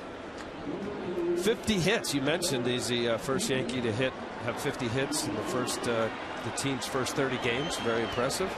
Lefty killer. About 575 batting average coming into today against left-handers with 3 home runs. And then Price is right. 317 coming into today with the 0 for 1. That'll go down a little bit with 2 home runs. He sees lefties, and I can tell you from having stood on the mound against Mr. Jeter, he had some good at-bats against me and others a lot better than me. This at-bat right here is his 10,000th at-bat of his career. I remember his first one back in 1995. Time flies. He's not getting emotional about it. He has something in his eye.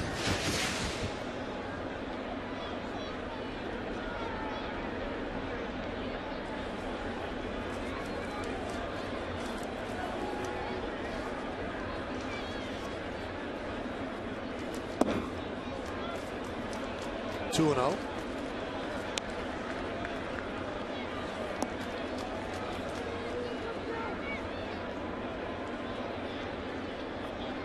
So consistent behavior, attitude around the batting cage. You wouldn't know. At 385 or 285 or 185, just always the same. Right now he's at 385.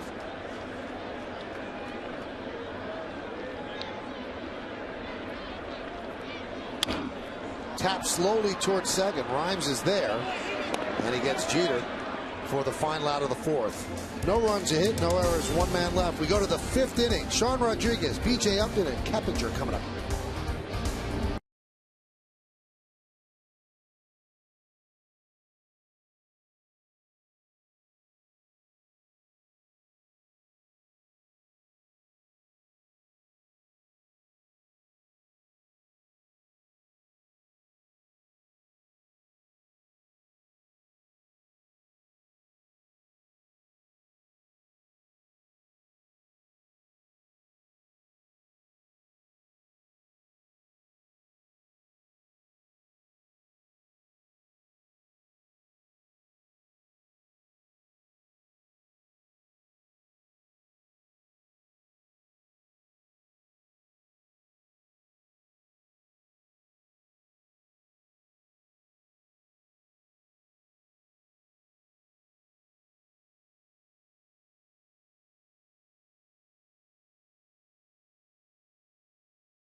Pretty special pitcher there, Al. 11 strikeouts in 5 innings. That's high school numbers. Wow, he is.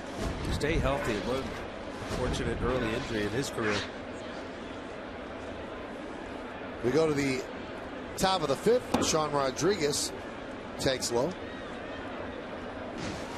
Rodriguez was hit by a pitch, scored a run, and then had an RBI single to center in the 2nd.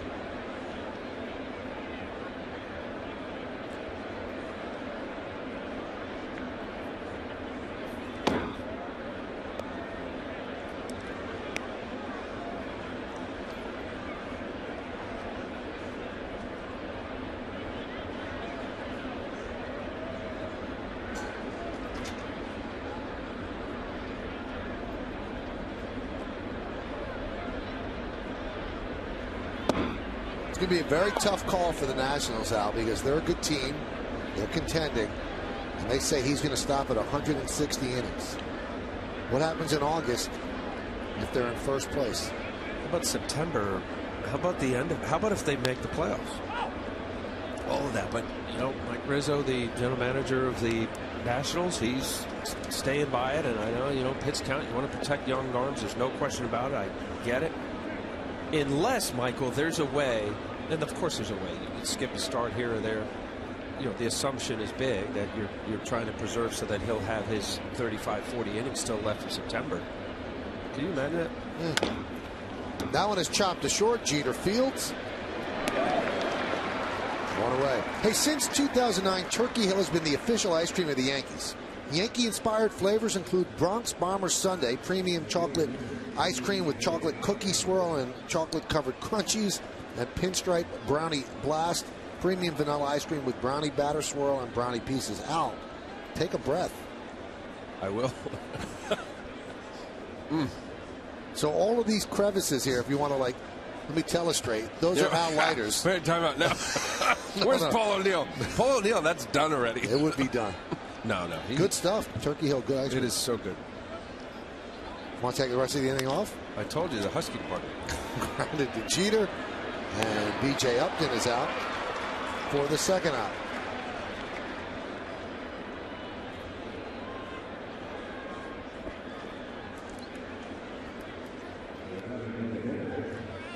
Nice quick inning here for CC after the errors early on, costing him a couple unearned runs.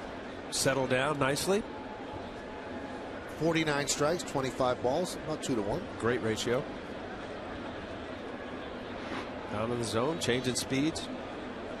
Still not great with his command, but I think so far he's been able to throw backwards. Some of these key at bats, he's been throwing off speed pitches. And we'll change up there to try to get the count with Keppinger.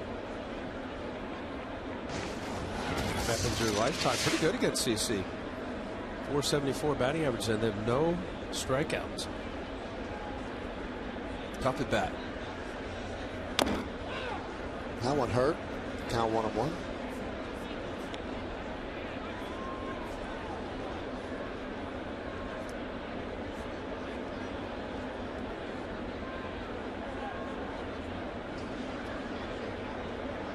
Trying to walk it off. No matter where you put that padding, the ball's going to find the spot that's not quite covered. Unless you put on a shin guard, catcher shin guard. Sometimes it still catches a spot.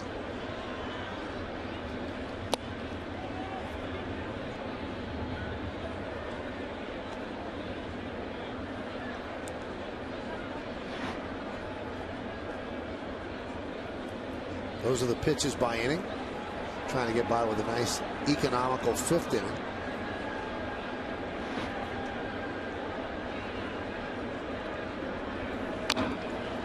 Two and two. Pesky hitters like this, he drove me nuts. I'd much rather face the guy that could hit it out of Yellowstone. They had big swing. Usually there were holes in their approach. If you hit their area, they'd hit it a long way. Jeff Keppinger, a pesky hitter, puts the ball in play. Will fight you, spoil the pitcher's pitch, get that pitch count up.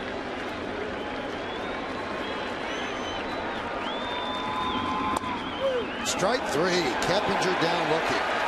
Nice inning for Sabathia. He retires the team in order. We go to the bottom of the fifth. Swisher, Cano, and A-Rod coming up.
Question, which of the current 20-win teams is the most formidable? You've been texting us at 42951, and 40% think it's the Rangers. Then 23% say the Rays, and the other three pretty bunched up. I think that's fairly accurate. Yeah, that's pretty good. The Cardinals, I guess people aren't buying in completely. Their offense has been tremendous. Kyle Loesch pitching well. I want to correct a stat that I gave you in the fourth inning, that when Jeter came up to the plate, that was his 10,000th at bat. He had walked in the second inning, so we jumped the gun on that a bit. It was his 9,999th at bat. So the next time he comes up, it will be his 10,000 if he doesn't walk.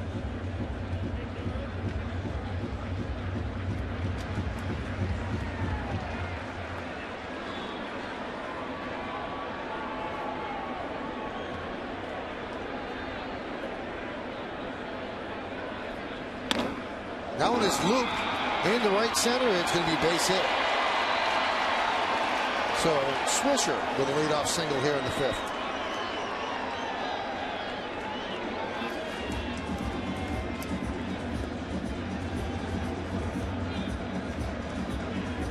And that's going to bring up Cano. Cano is 2 for 2.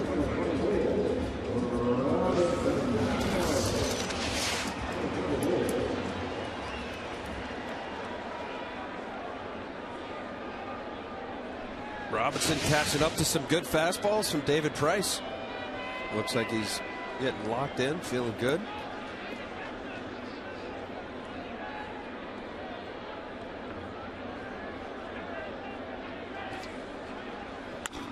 That one's driven deep to right center field. Going back, Zobrist looking up. See ya! A long home run for Cano. A 2-run shot. And the Yankees lead 4-2.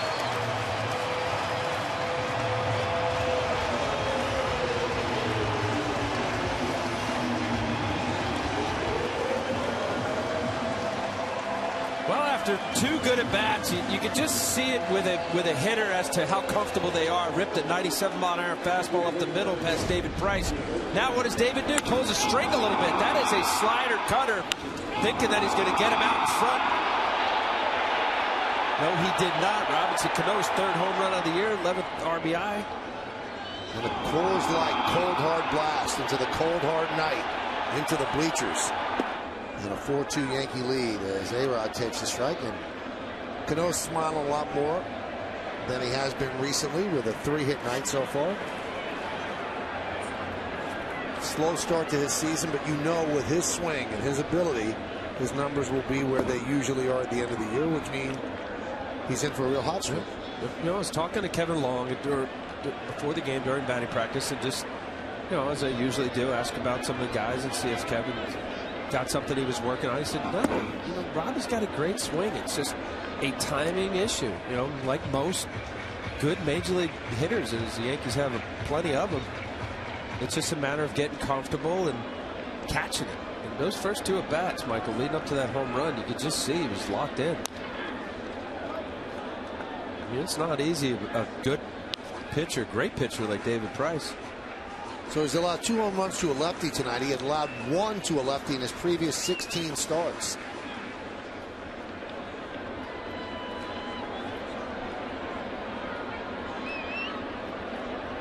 The 2-2. Hot shot into left center field. It is a base hit. Cutting over is Upton. Cuts the ball off in the gap. Alex is going for 2. He won't make it. 3 straight hits against Price here in the 5th.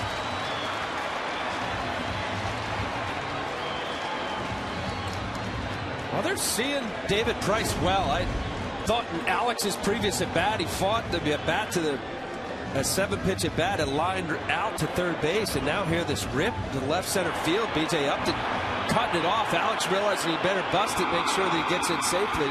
Easily getting to second base for double. Again, on Yesmo, look at this. Hands pull in, hands in front of the barrel, straight through the middle of the plate, middle of the field. Beautiful swing.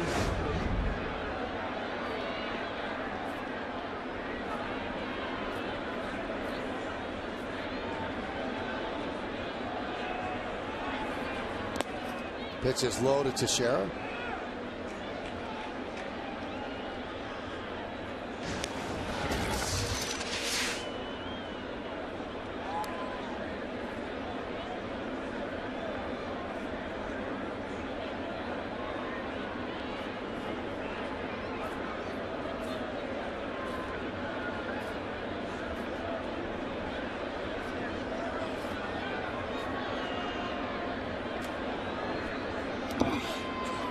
Another one in the dirt.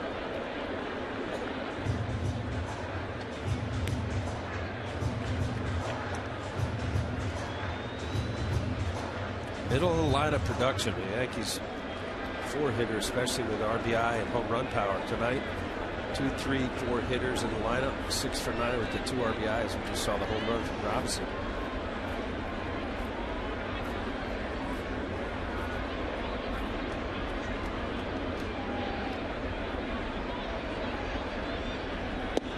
Missed outside. Well, you got David Price scramble a little bit right here. You got a 2-0 count. Teixeira, who has been struggling, throws him a changeup. Ball strike ratio.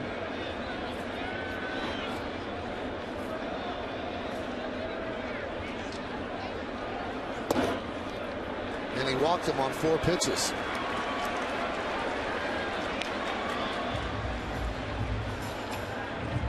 He didn't come close on those 4. No. After 3 straight hits. You know what I'm thinking? And with the bravado that David Price shows and possesses a great fastball, he gets it a 2-0 count with Teixeira. Just tells you where a pitcher's mind is in different times during the game. Throws him a changeup where he's been attacking the zone, little defensive, and then not even close on ball 4. Still nobody out with Granderson at the plate. Home run in the second. A deep fly ball to right center in the third.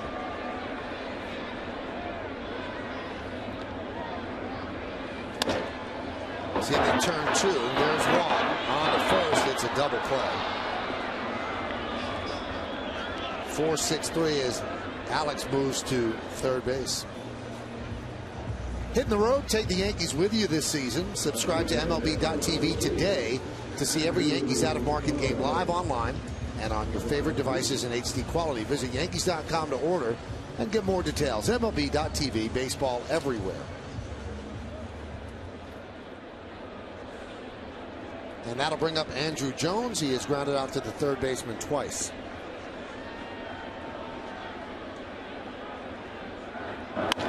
That one is drilled to left field. Giving chase is Geyer. He can't get it. It's up against the wall. A-Rod scores easily. Jones is going for 2, and he is in there with an RBI double as the Yankees lead 5-2.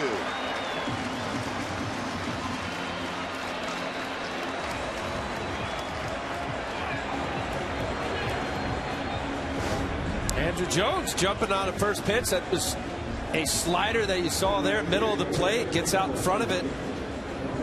Brandon Geyer throwing that ball in. Andrew Jones taking a slide. Kind of a didn't get hurt there.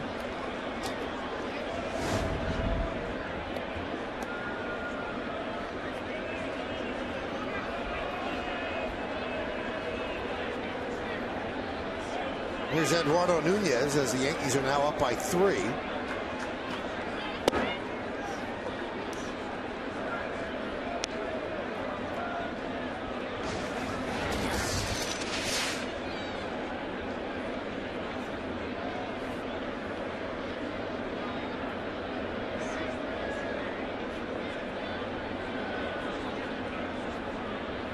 The 1-0.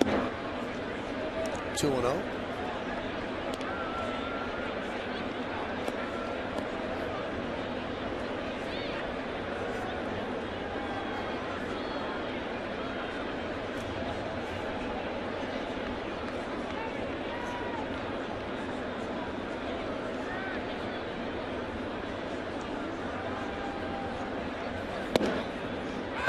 Clips the inside corner at 95.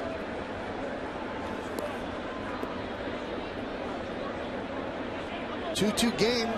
So the Yankees have put 3 up on the board here in the 5th. They're up 5-2. Andrew Jones at second with 2 outs. Right back up the middle, slowed down by Price. And Nunez beat it out. As Jones advances to third. Second hit for Nunez. Well, the Yankee hitters this inning are just really seeing the ball well out of David Price's hand. This is after the 95-mile-an-hour fastball. That's a slider middle of the plate. Luckily for David Price, that wasn't closer to his head because that ball was hit hard. Bang, bang play at first. He was in there safely. Good call by James Hoy, the first base umpire. I mean, they're not missing the ball. These are not just little cheapy singles.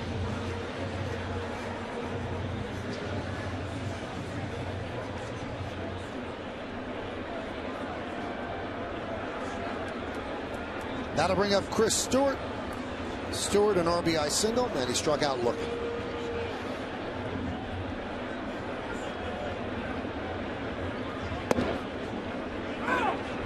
And a strike.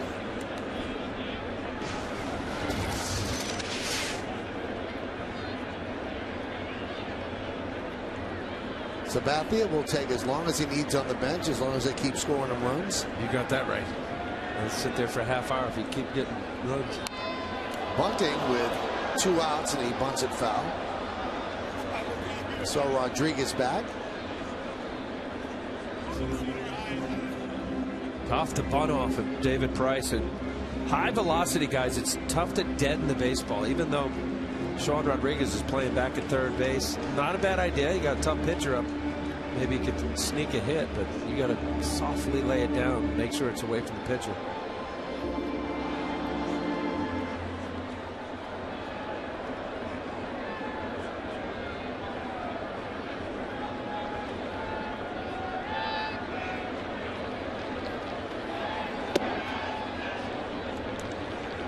One and two.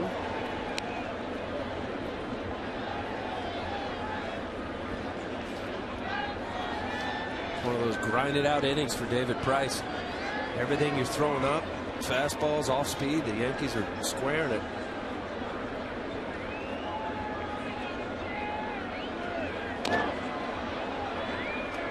Still 1 and 2. There's how it breaks down. He had the 23-pitch second inning and now a 23-pitch fifth inning. Meeting with Pena.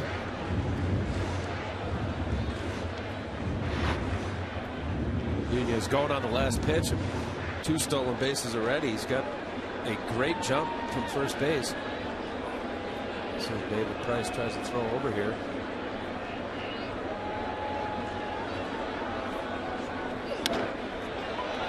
Grounded to Sean Rodriguez. He'll take it to first, and that'll do it. But the Yankees take the lead. They score 3 runs, and 2 of the runs came on this swing. Robinson Cano 2 for 2 before this at bat, but this one a loud one, a long one, a 2-run home run. We played 5.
Verizon Fios, welcome to America's fastest, most consistent, most reliable internet. Welcome to life on Fios. That's a good pitching matchup right there, Alois. Felix Hernandez, 3-1. Look at that ERA. Hiroki Kuroda, pretty good ERA as well, 2-4. It all begins at 6 o'clock on Yes with the batting practice show. And look what Felix Hernandez has done. 1.89, third in the American League. 51 strikeouts, leads the majors. Last 5 starts, 0.95. Oh, yeah, and that good start against the Twins. He's pretty good. He is pretty good. How about that? A couple years ago, what did he win the Cy with 13 wins?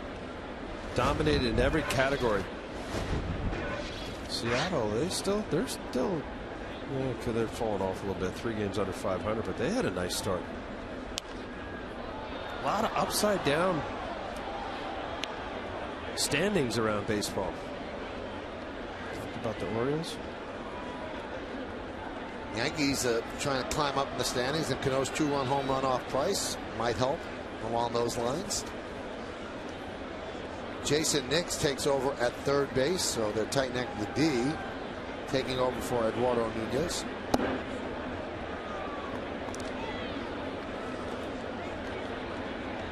Unless there's something wrong physically with Nunez, to tighten up your defense in the 6th inning. Yep. Shows you're a little skittish when it comes to Eduardo at this point. The 1-2. Swing and a miss. No defense needed there as Geyer down on strikes.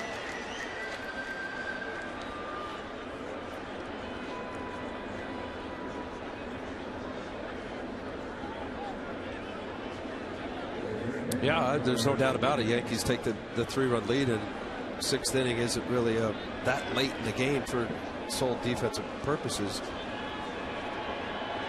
Girardi making the switch.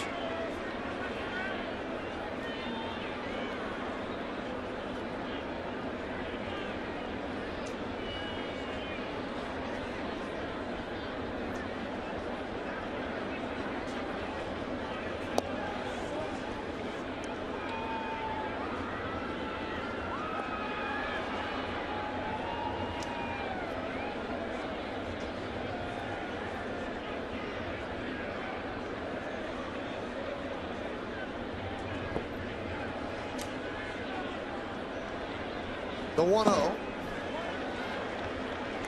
1-1.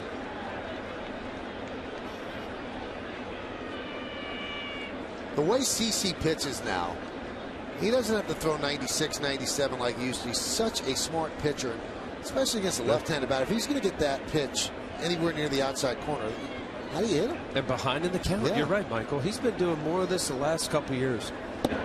There it is again. And that's just, look, when you get older and you realize, when CC was a younger pitcher, and he was consistently 95 or better, close to 100 with Cleveland. You get older, you just don't throw as hard. You learn about taking velocity off, how effective it is, how it can save on your arm, give you more innings. And now he still has 94. But because of the unpredictable nature of throwing behind in the count and throwing it for called strikes, there's a big difference when you have guys at off-speed pitches that get swing and miss secondary pitches. Most of the time, swing and miss strikes at the major league level, they're balls. A curveball, slider, something in the dirt, or a moving changeup split kind of effect, they end up out of the zone.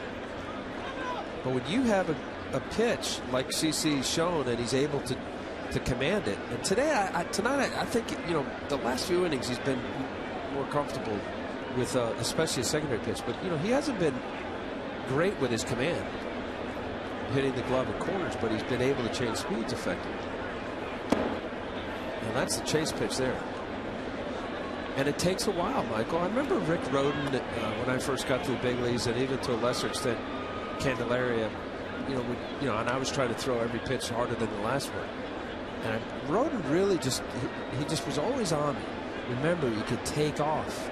You don't always have to add, meaning velocity. And I remember a few games when I was first time through with the Yankees where I'd take a little off, you get a ground ball out.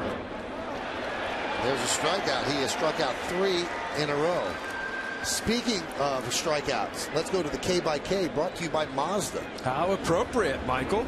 You talk about just getting after it, BJ. Upton, elevated high fastballs. That was another couple times early in the game. And then that slider, so far, I really like his slider.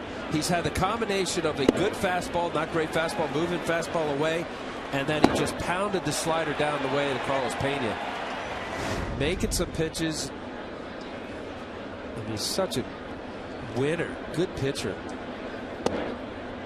There's a strike. Now he's really working quickly. And now, you know, I mean, there's a lot to be said when you have a little breathing room. Obviously, there's still a long way to go in this game, but when you have a 3-run lead, it's so much more of a confident, aggressive mindset, especially when you're in hitter counts. And then everything is just crisper, as opposed to gulp 2 games 2-2, and I'm in a 2-0-2-1 count. I make a mistake could mean the difference between a win or a loss. Those 3 runs the Yankees got last inning really helps the starting pitcher. With the ability to expand the zone and be more aggressive.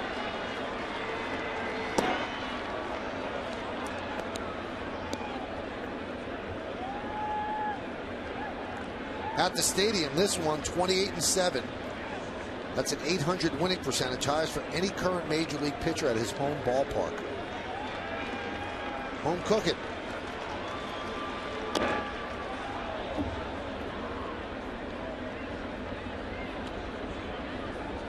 Great numbers. You know, being left-handed here at Yankee Stadium, obviously with right field being an easier way for hitters to get out of the ballpark here, you take advantage of left center, right center. A lot more real estate in that area. Swing and a miss. He strikes out the side. Sabathia is dealing. We played 5.5. Yankees are up 5-2 as Johnson goes down. And now a business update from our friends at the Fox Business Network.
Well, we said it was a marquee pitcher's duel, and right now CC Sabathia is getting the better of David Price. Sabathia 6 innings, 7 strikeouts, just 1 walk, 5 hits, 2 runs, neither earned. David Price 5 innings, 11 hits, all 5 runs earned. He's walked 3, struck out 2. So David Price has never lost in a head-to-head matchup with CC. Well, his team's going to have to rally tonight. Well, there's a first for everything, isn't there? What was that? There's a first for everything, isn't there? Yes, you're mumbling. You got Turkey Hill in your mouth. Now, unless he walks, this is Derek Jeter's 10,000th plate appearance. And I was going to say last time that we'll see it tonight, but we might not. Right? A couple walks. If he doesn't walk, here it is.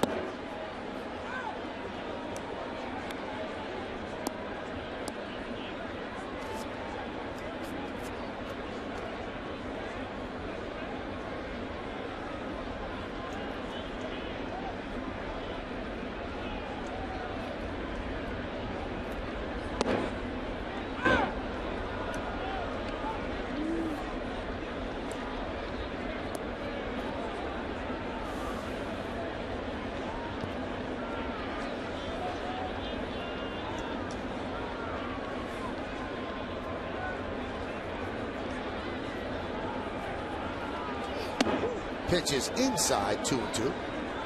It'll be Jeter, Swisher, and Cano, the top of the order against Price here in the 6th inning. This is the rubber game of this 3-game set. Yankees won the first game 5-3. They lost yesterday 4-1, and they lead this one 5-2. Mariners coming into town tomorrow night, start a 3-game set. Slow ground ball, third base, fielded by Rodriguez. What a play! Beautiful play by Rodriguez to get Jeter. Couple of them today during this series.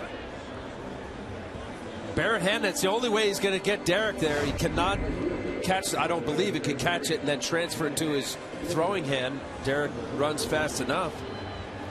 Beat him by a step and a half. What's the bare hand here on Yesmo? Eyes right to the ball, gets his feet under control. Beautiful play.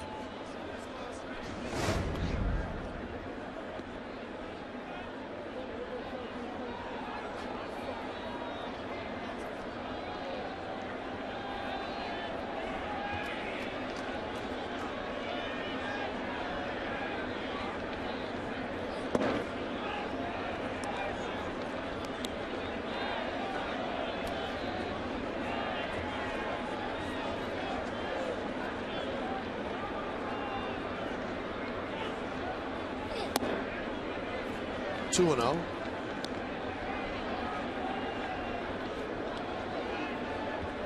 lot of mad fastballs tonight from David Price. Mad fastball in the sense he's got the velocity to just blow it by most hitters. A lot of hitters.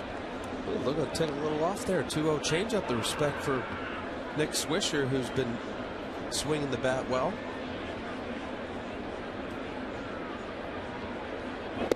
Again.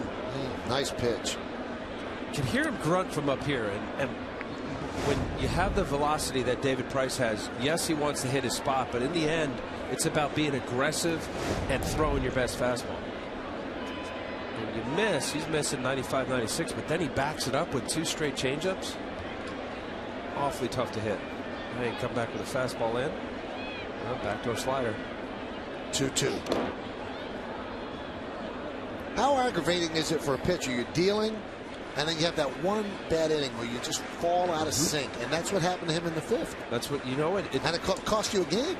Could cost you a game. That's right, Michael. At 3 runs, and Robinson Cano, the big blow, and you scramble. Really, you're giving up hit after hit as he did. The single, the home run, and then A-Rod had the double.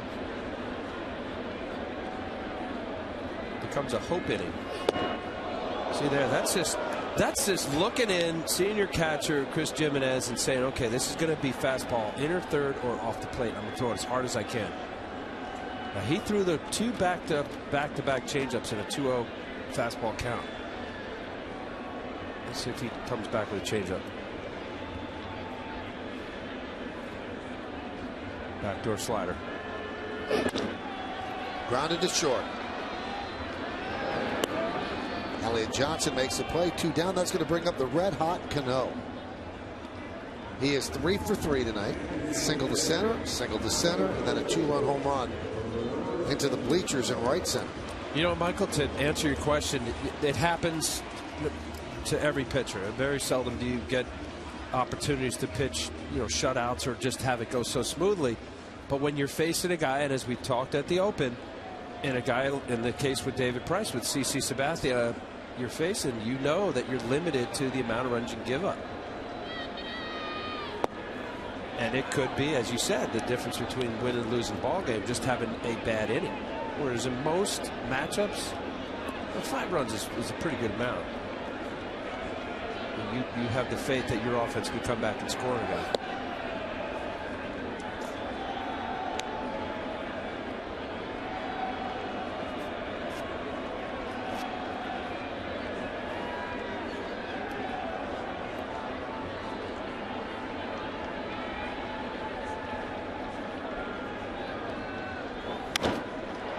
Driven out to left field.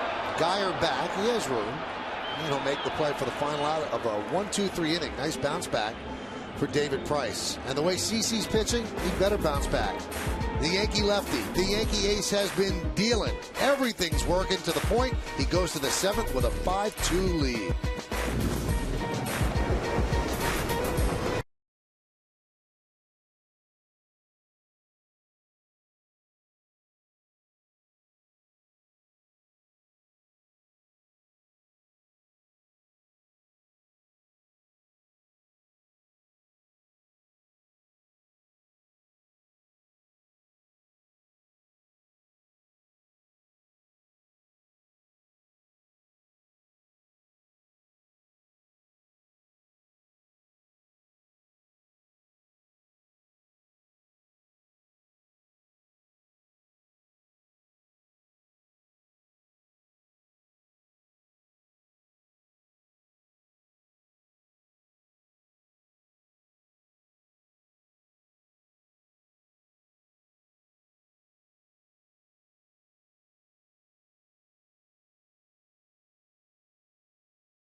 Hey, it's time for the game summary brought to you by your local Nissan dealer.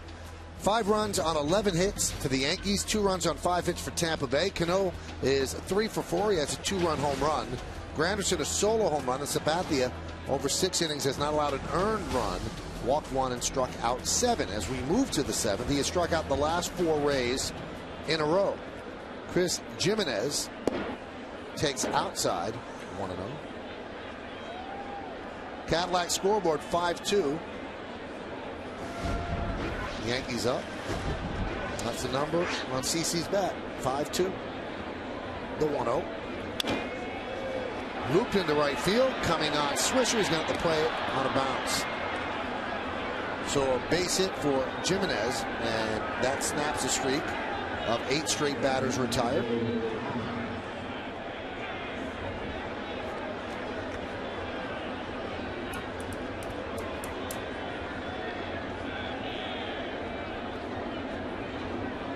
Here's Will Rhymes. He bunted foul, caught by Nunez in the 2nd, then wrapped into a 6-6-3 double play in the 4th.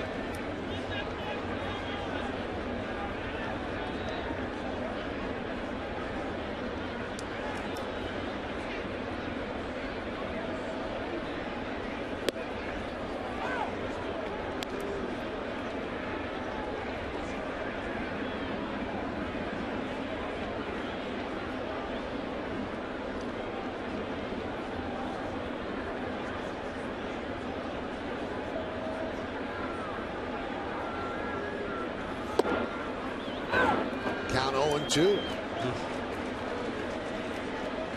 Don't know about that 100-pitch count.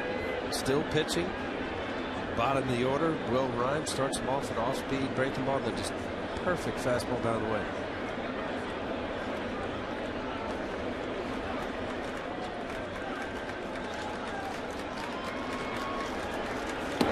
Swing and a miss. One away.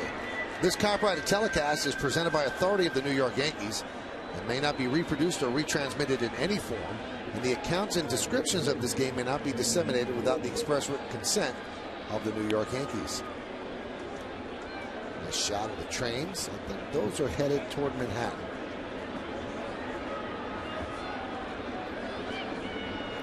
Last time you were on a subway, Al? Last week. You were on a subway last week. Yes, I was on a subway. Took the New Jersey Transit into the Garden. Right. And then I took the subway up to like 53rd Street. What were you doing there? Went to go see Lady Antebellum and Darius Rucker. How was it? Great. How was it Radio City? It was. I like the transit. You can't even New York City. It's the best. I take the trains all the time. There's a strike.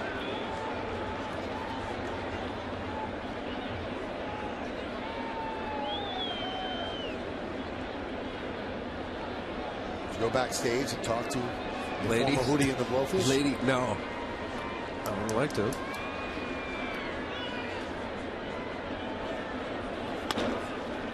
Grounded to second. Cano will go to second, and that's all they'll get. He took his time because he wanted to make sure. So Zobrist reaches on the fielder's choice. Yeah, I think he went long enough. You're right. He didn't throw away. Make sure you get a sure out. Zobrist, pretty good speed.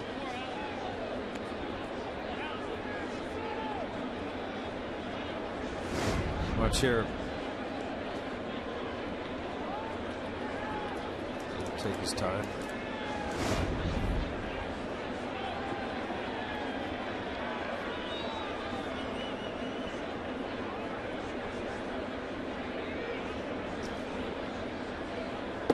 Pitch to Sean Rodriguez is a strike.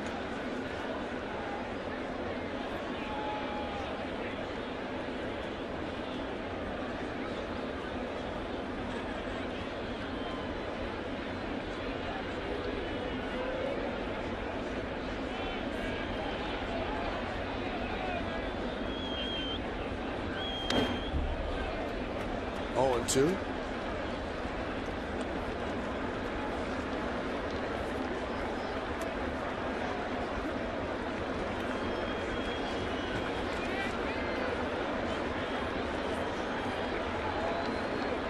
CC's high pitch count for the year, 109 pitches, his second start against the Angels. His last start, 91 pitches.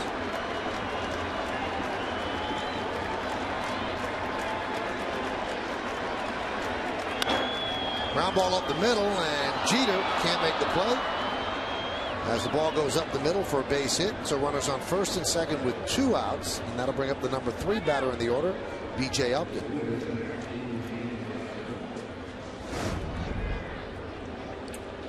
Didn't think maybe that this ball was hit hard enough that Derek would have had a shot at it. Derek playing slight pull or more straight up. Had enough velocity to get it past Derek.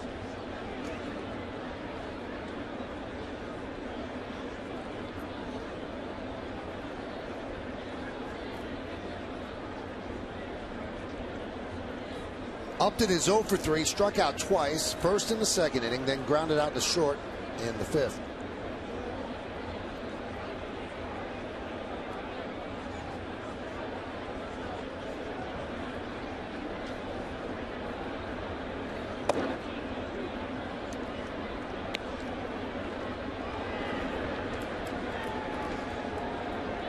See how this the last couple innings here play out. David Robertson, 25 pitches the first game of the series. 19 yesterday. 19 yesterday, 2 days in a row.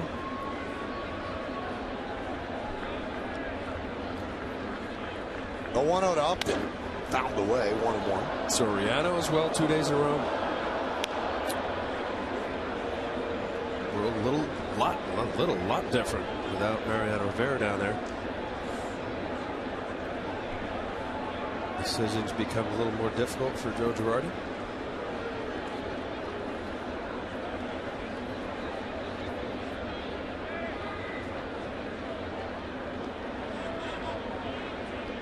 The 1-1.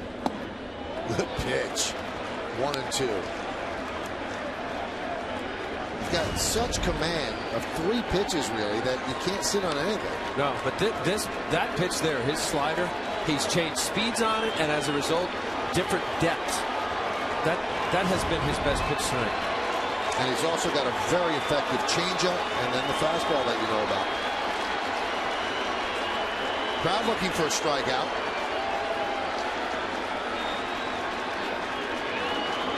And they get it. Upton smashes his bat in frustration as Sabathia rings up a big, big K. No runs, 2 hits, no errors, and 2 men left on base. Got him on the breaking ball again, and Upton goes. At the end of 6.5, it's time for the 7th inning stretch here at the stadium. Yankees lead 5-2. CC's pumped. You should be as well as we listen to God Bless America.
And Josh Hamilton's just having a dream series against the Orioles.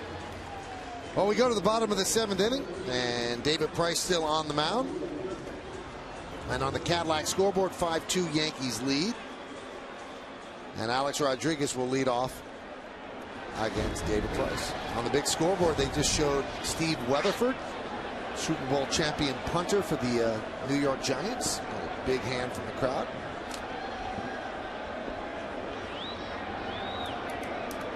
Alex is 2 for 3, and Price starts him off with a breaking ball strike.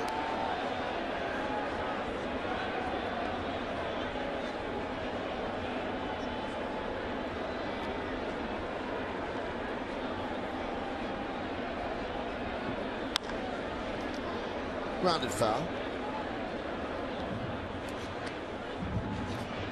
Burke Badenhop warming for the Rays. David Price at 102 pitches.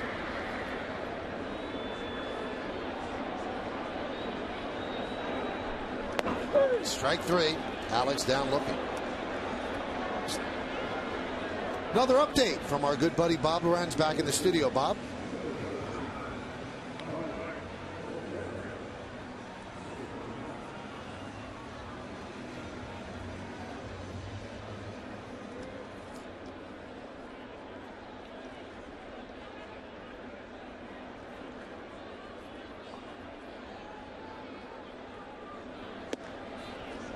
Wow, things are not going well for the Red Sox, and so many injuries. And then you hear the story about Beckett, where he was golfing and he supposedly had a lat injury and missed the start.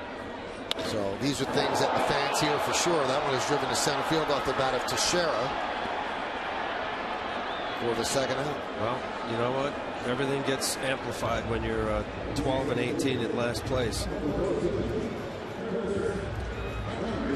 Kind of a somber night at Fenway anyway. Their PA announcer we mentioned yesterday, Carl Bean, died in a single car accident in Massachusetts. So today, to honor him, they're having a silent game, no announcer, no sound, no introduction of any players in honor of the memory of Carl Bean.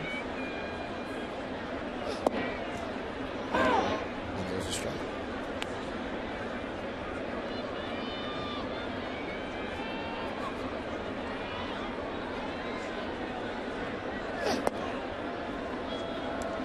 Still popping it. David Price here, 107th pitch, 95 mile an hour in the corner.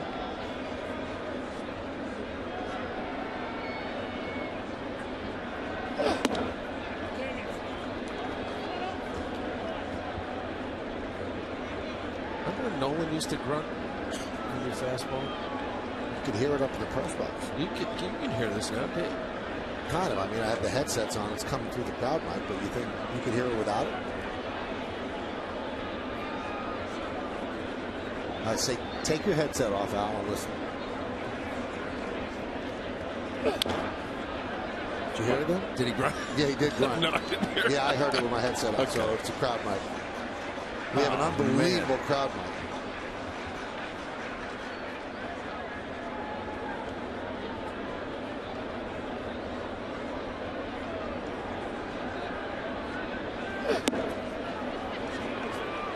And a strikeout of Granderson, so a 1-2-3 inning for Price. He has retired the last 7 in a row. When we go to the 8th inning, Yankees are up 5-2.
Yankee Stadium. That's the Decker family. They're from Henryville, Indiana.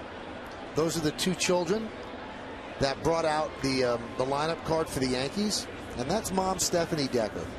A tornado ripped through their hometown and ripped through their home, and Stephanie was home with the two kids. And the house was caving in.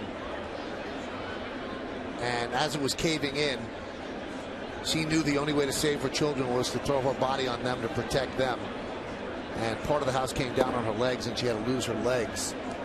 And she went to a hospital in Kentucky, and they saw the interview that she gave, and the family was wearing Yankee stuff, and Yankees got in touch with them, and they came out and they met everybody, and they had Skyped earlier with Alex Rodriguez and a couple of other Yankees, and David Robertson was part of that as well. And just an unbelievable story of courage on the mom's part, and actually her son Dominic and the daughter Reese. Dominic, after the tornado had blown through, he actually was the one who got help, because the mom knew that with the legs having been lost, she was going to bleed to death if somebody didn't get help, and the 8-year-old boy was heads up enough to do that and saved her life.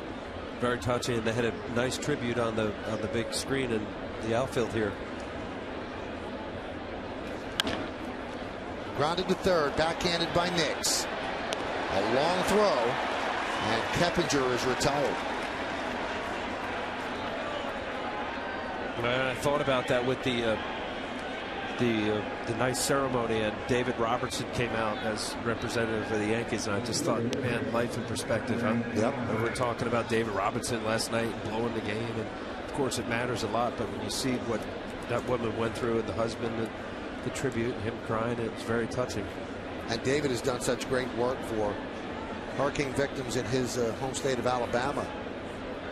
Tornado, I'm sorry, hurricane is on the water. Tornado victims in Alabama. And he and his wife Erin have raised so much money through their foundation. So he's a good guy, and he's certainly connected with the Deckers as well.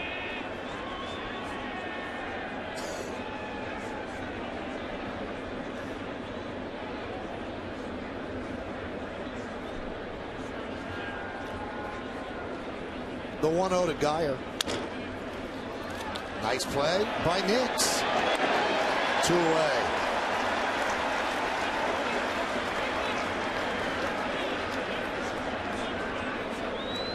On the Hyundai scoreboard, Yankees lead Tampa Bay 5-2. Nix took over for Nunez in the 6th inning as the Yankees tried to tighten up their defense, leading 5-2, and those are 2 nice plays there by Nix. Good strong throw, good plays. Jason Nix, veteran, been around.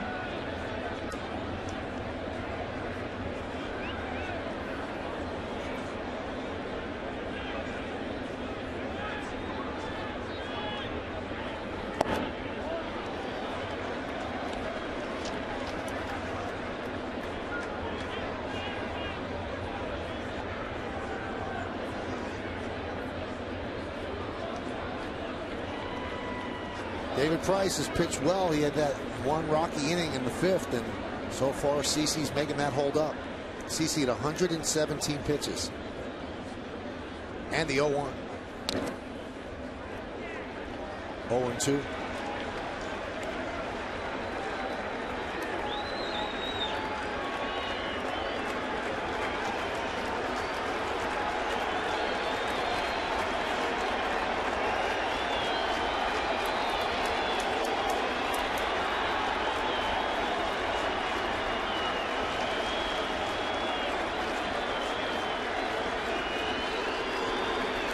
The 0-2, swing and a miss.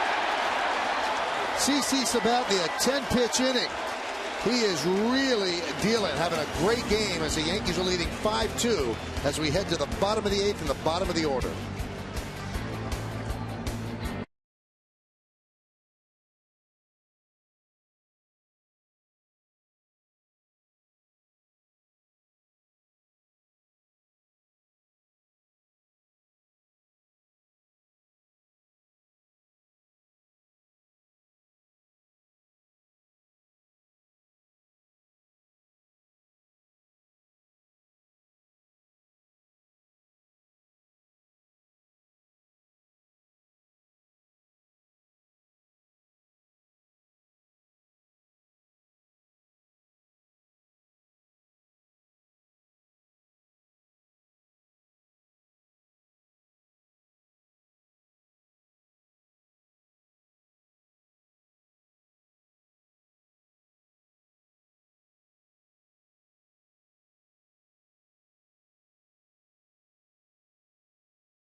of the New York Yankees.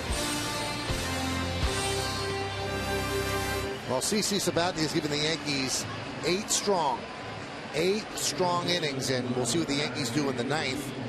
They've got some action out there with Soriano warming up. And the Rays make the call to the bullpen, brought to you by AT&T. So David Price's night is over as Joe Madden will go to Burke Badenhop. So Burke Badenhop, the first game of this series, went 2/3 of an inning, gave up a run. Used to be with the Florida Marlins. Andrew Jones leads off. He's 1 for 3 tonight. Doubled in a run in the 3-run 5th. Miami Marlins. Keep forgetting that. Yeah, but he didn't pitch for the Miami Marlins. Good point. Thank you. He pitched for the Florida Marlins.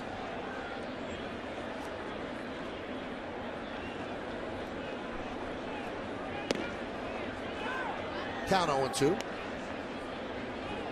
Brett Gardner has made his way to the Yankee dugout. He's got a smile on his face. We don't know the results of the MRI to this point, but he looks happy. Got to listen to the post-game show with Bob and Jack and Meredith, and maybe Meredith will have some information. Came out of a rehab game yesterday. The elbow felt sore, so they sent him for an MRI.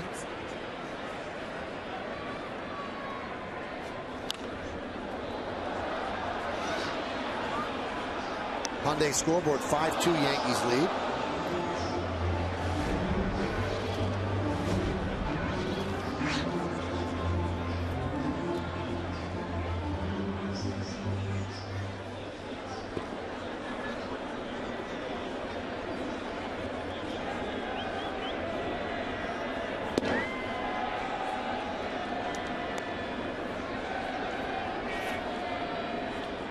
Soriano looks like he's going to pitch 3 days in a row.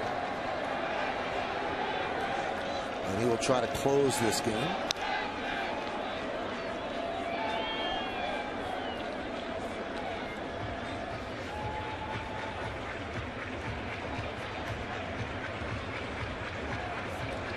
It's not automatic now for Yankee manager, as it has been since '97, where you knew the 9th inning was going to be Mariano. Except for the rare times where he pitched 3-4 days in a row. Now Joe has to mix and match. Today it looks like it's going to be Soriano as Jones swings and misses.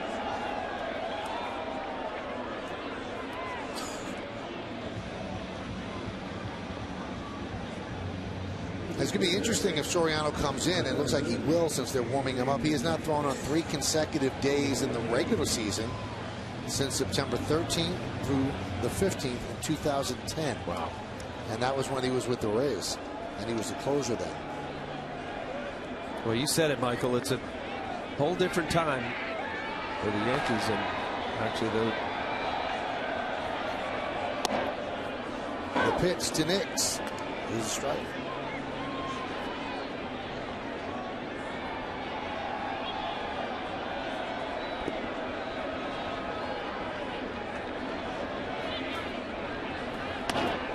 Grounded to first.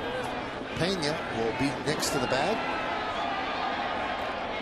for the second out. You can vote along with us for tonight's Chevy Player of the Game. Text your vote to 42951, or you can vote online at YesNetwork.com. Tonight's candidates are number 1, Robinson Cano, number 2, Curtis Granderson, and number 3, CC Sabathia. Sabathia, 10 strikeouts, and it's his 29th career 10 strikeout or more game, 10th as a Yankee. Vote now. Make your voice heard. Standard text messaging rate supply.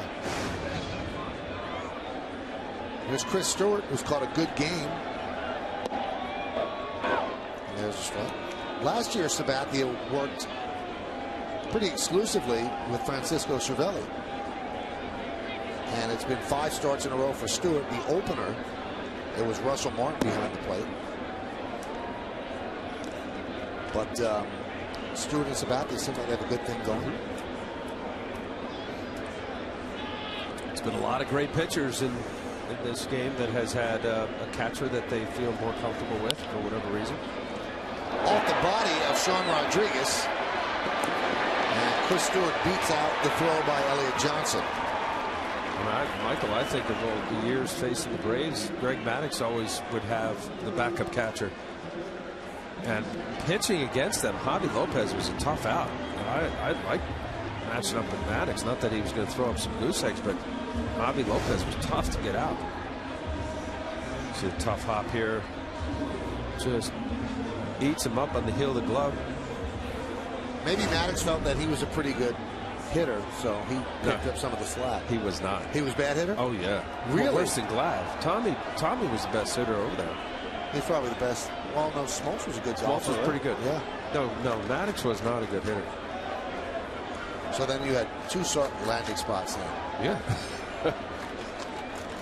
They give an error to Sean Rodriguez. Eddie Perez would, for a long time, was his backup. Pretty good. But it wasn't Javi Lopez.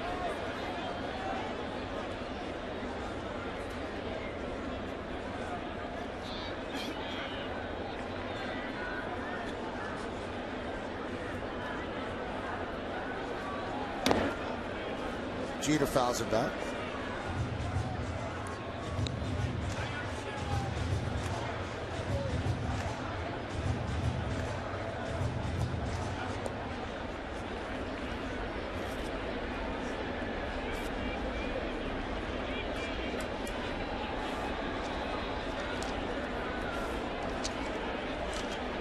Good night for Cano with a 2-run home run that broke the 2-2 tie.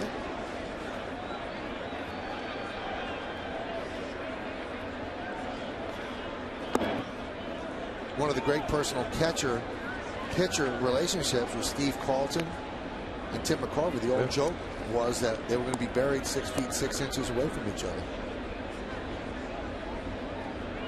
Trying to think of some others. Didn't Randy Johnson? He was Kelly Stinnett.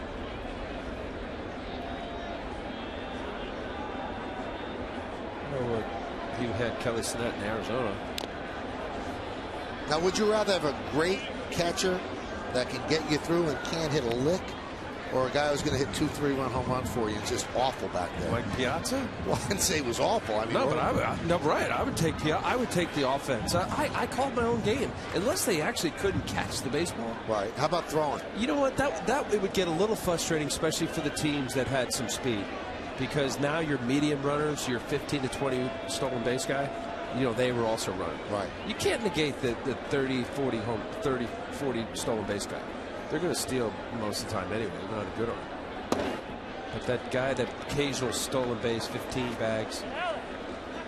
But it just, I would still take the guy who can, you know, throw up 3 or 4 runs on you for you.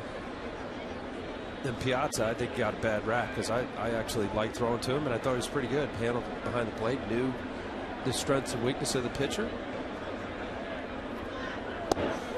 Strike 3, Jeter down looking. No runs, no hits, 1 error, 1 man left. So Derek 0 for 4 today. Soriano will try to close it out and pick up the save.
Bob Lorenz, Jack Curry will recap tonight's series finale at the stadium, get the latest from around baseball, plus Meredith Marakovitz with the clubhouse reaction. She might have word on the MRI of Brett Gardner. You'll also hear Joe Girardi's manager's report.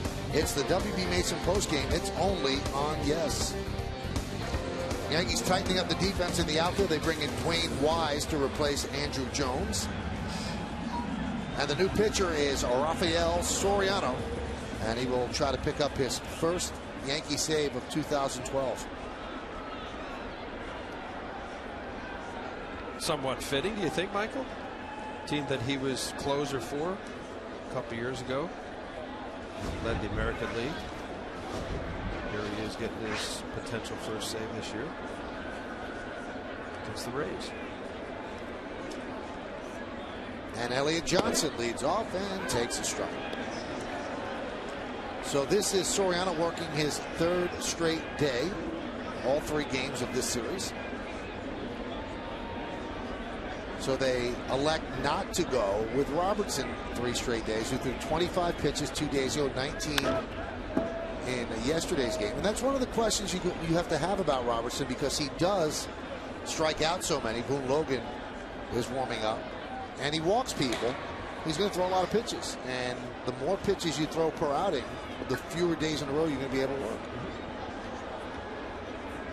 And David knows he can't put that many guys on base. The 0-2. 1-2.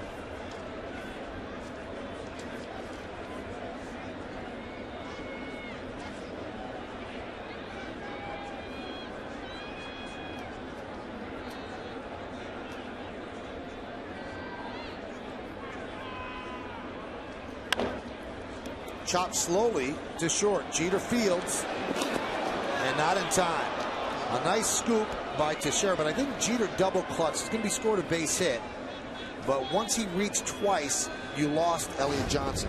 Yeah, Elliott Johnson was busting, couldn't get a handle on it, and the speed of Elliott Johnson just barreling down. See Teixeira trying to stay on. Watch here, he's that little fumble right there, did not get a grip, had to rush the throw. Base hit. Not a way to start the ninth. Matt Joyce is going to pinch hit for Chris Jimenez.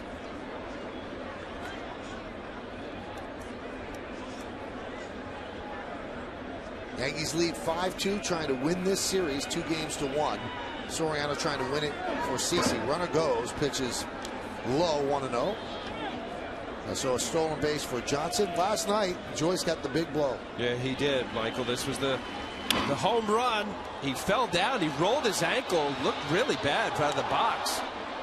As a result of that big swing, it ended up being the difference in the loss for the Yankees last night. A 4-1 loss. I talked to Matt before the game. I said, boy, it looked terrible, but you were back out in the field. He said they immediately taped my ankle. And yes, it was sore, but I got a lot of treatment after the game and today. There's a strike to Joyce, 1-1. Only 3 at-bats lifetime against Soriano. 1 for 3, and that one hit was a home run.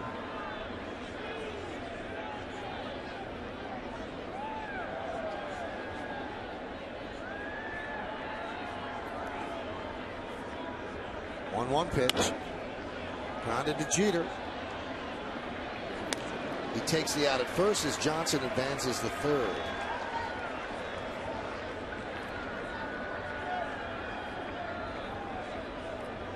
The line for Sabathia: 8 innings, 7 hits, 2 runs, none earned, 1 walk, and 10 strikeouts. Threw 119 pitches, which is his high for the season. What a night for CeCe after the struggles at Eduardo Nunez with the errors in the first couple innings. Settled down nicely, had a couple innings high pitch count, got big strikeouts when he needed, but he changed speeds well. Good game.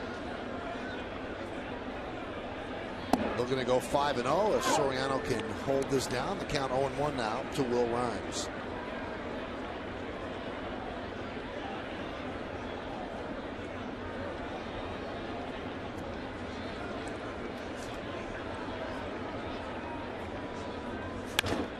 A another ground ball to Jeter. That'll score a run. Rhymes is out, and the Yankees are 1 out away, but they lead 5-3 now. An RBI for Rhymes. Remember, tomorrow night, former Yankee prospect Jesus Montero returns to the Bronx as the Mariners and the Bombers begin a weekend set right here at the stadium. Felix Hernandez is going to start tomorrow against Hiroki Kuroda. Coverage starts at 6 with Audi batting practice today in the Tri-State Ford pregame. Then David Cohn and I are going to be in the booth for the call, only on Yes. So here's Ben Zobrist.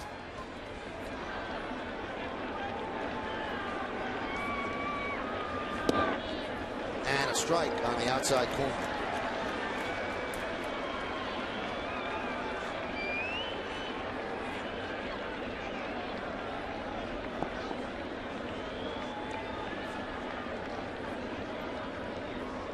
The 0-1.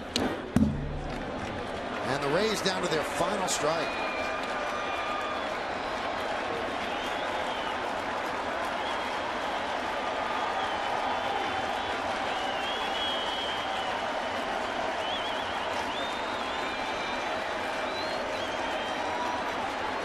Soriano making his pitch to be the closer on this team.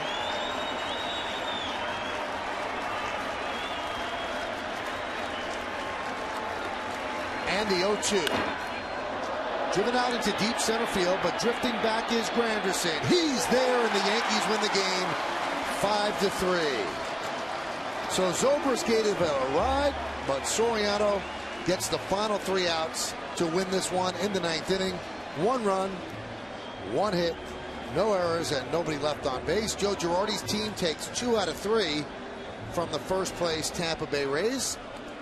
And all things are good in Yankee land as CC Sabathia goes to 5-0. Stick around for the postgame show to find out who's tonight's Chevy player of the game. Well, high fastball. He elevated nicely against a good fastball hitter. Ben Zobrist hitting it long enough and high enough for Granderson to get the pitch. And Soriano knows how big it is. Big save for the Yankees tonight. We'll be back. We'll wrap things up. We'll get you ready for the postgame show with Bob, Jack, and Meredith. Yankees win this one 5-3. Sabathia and Soriano close it out.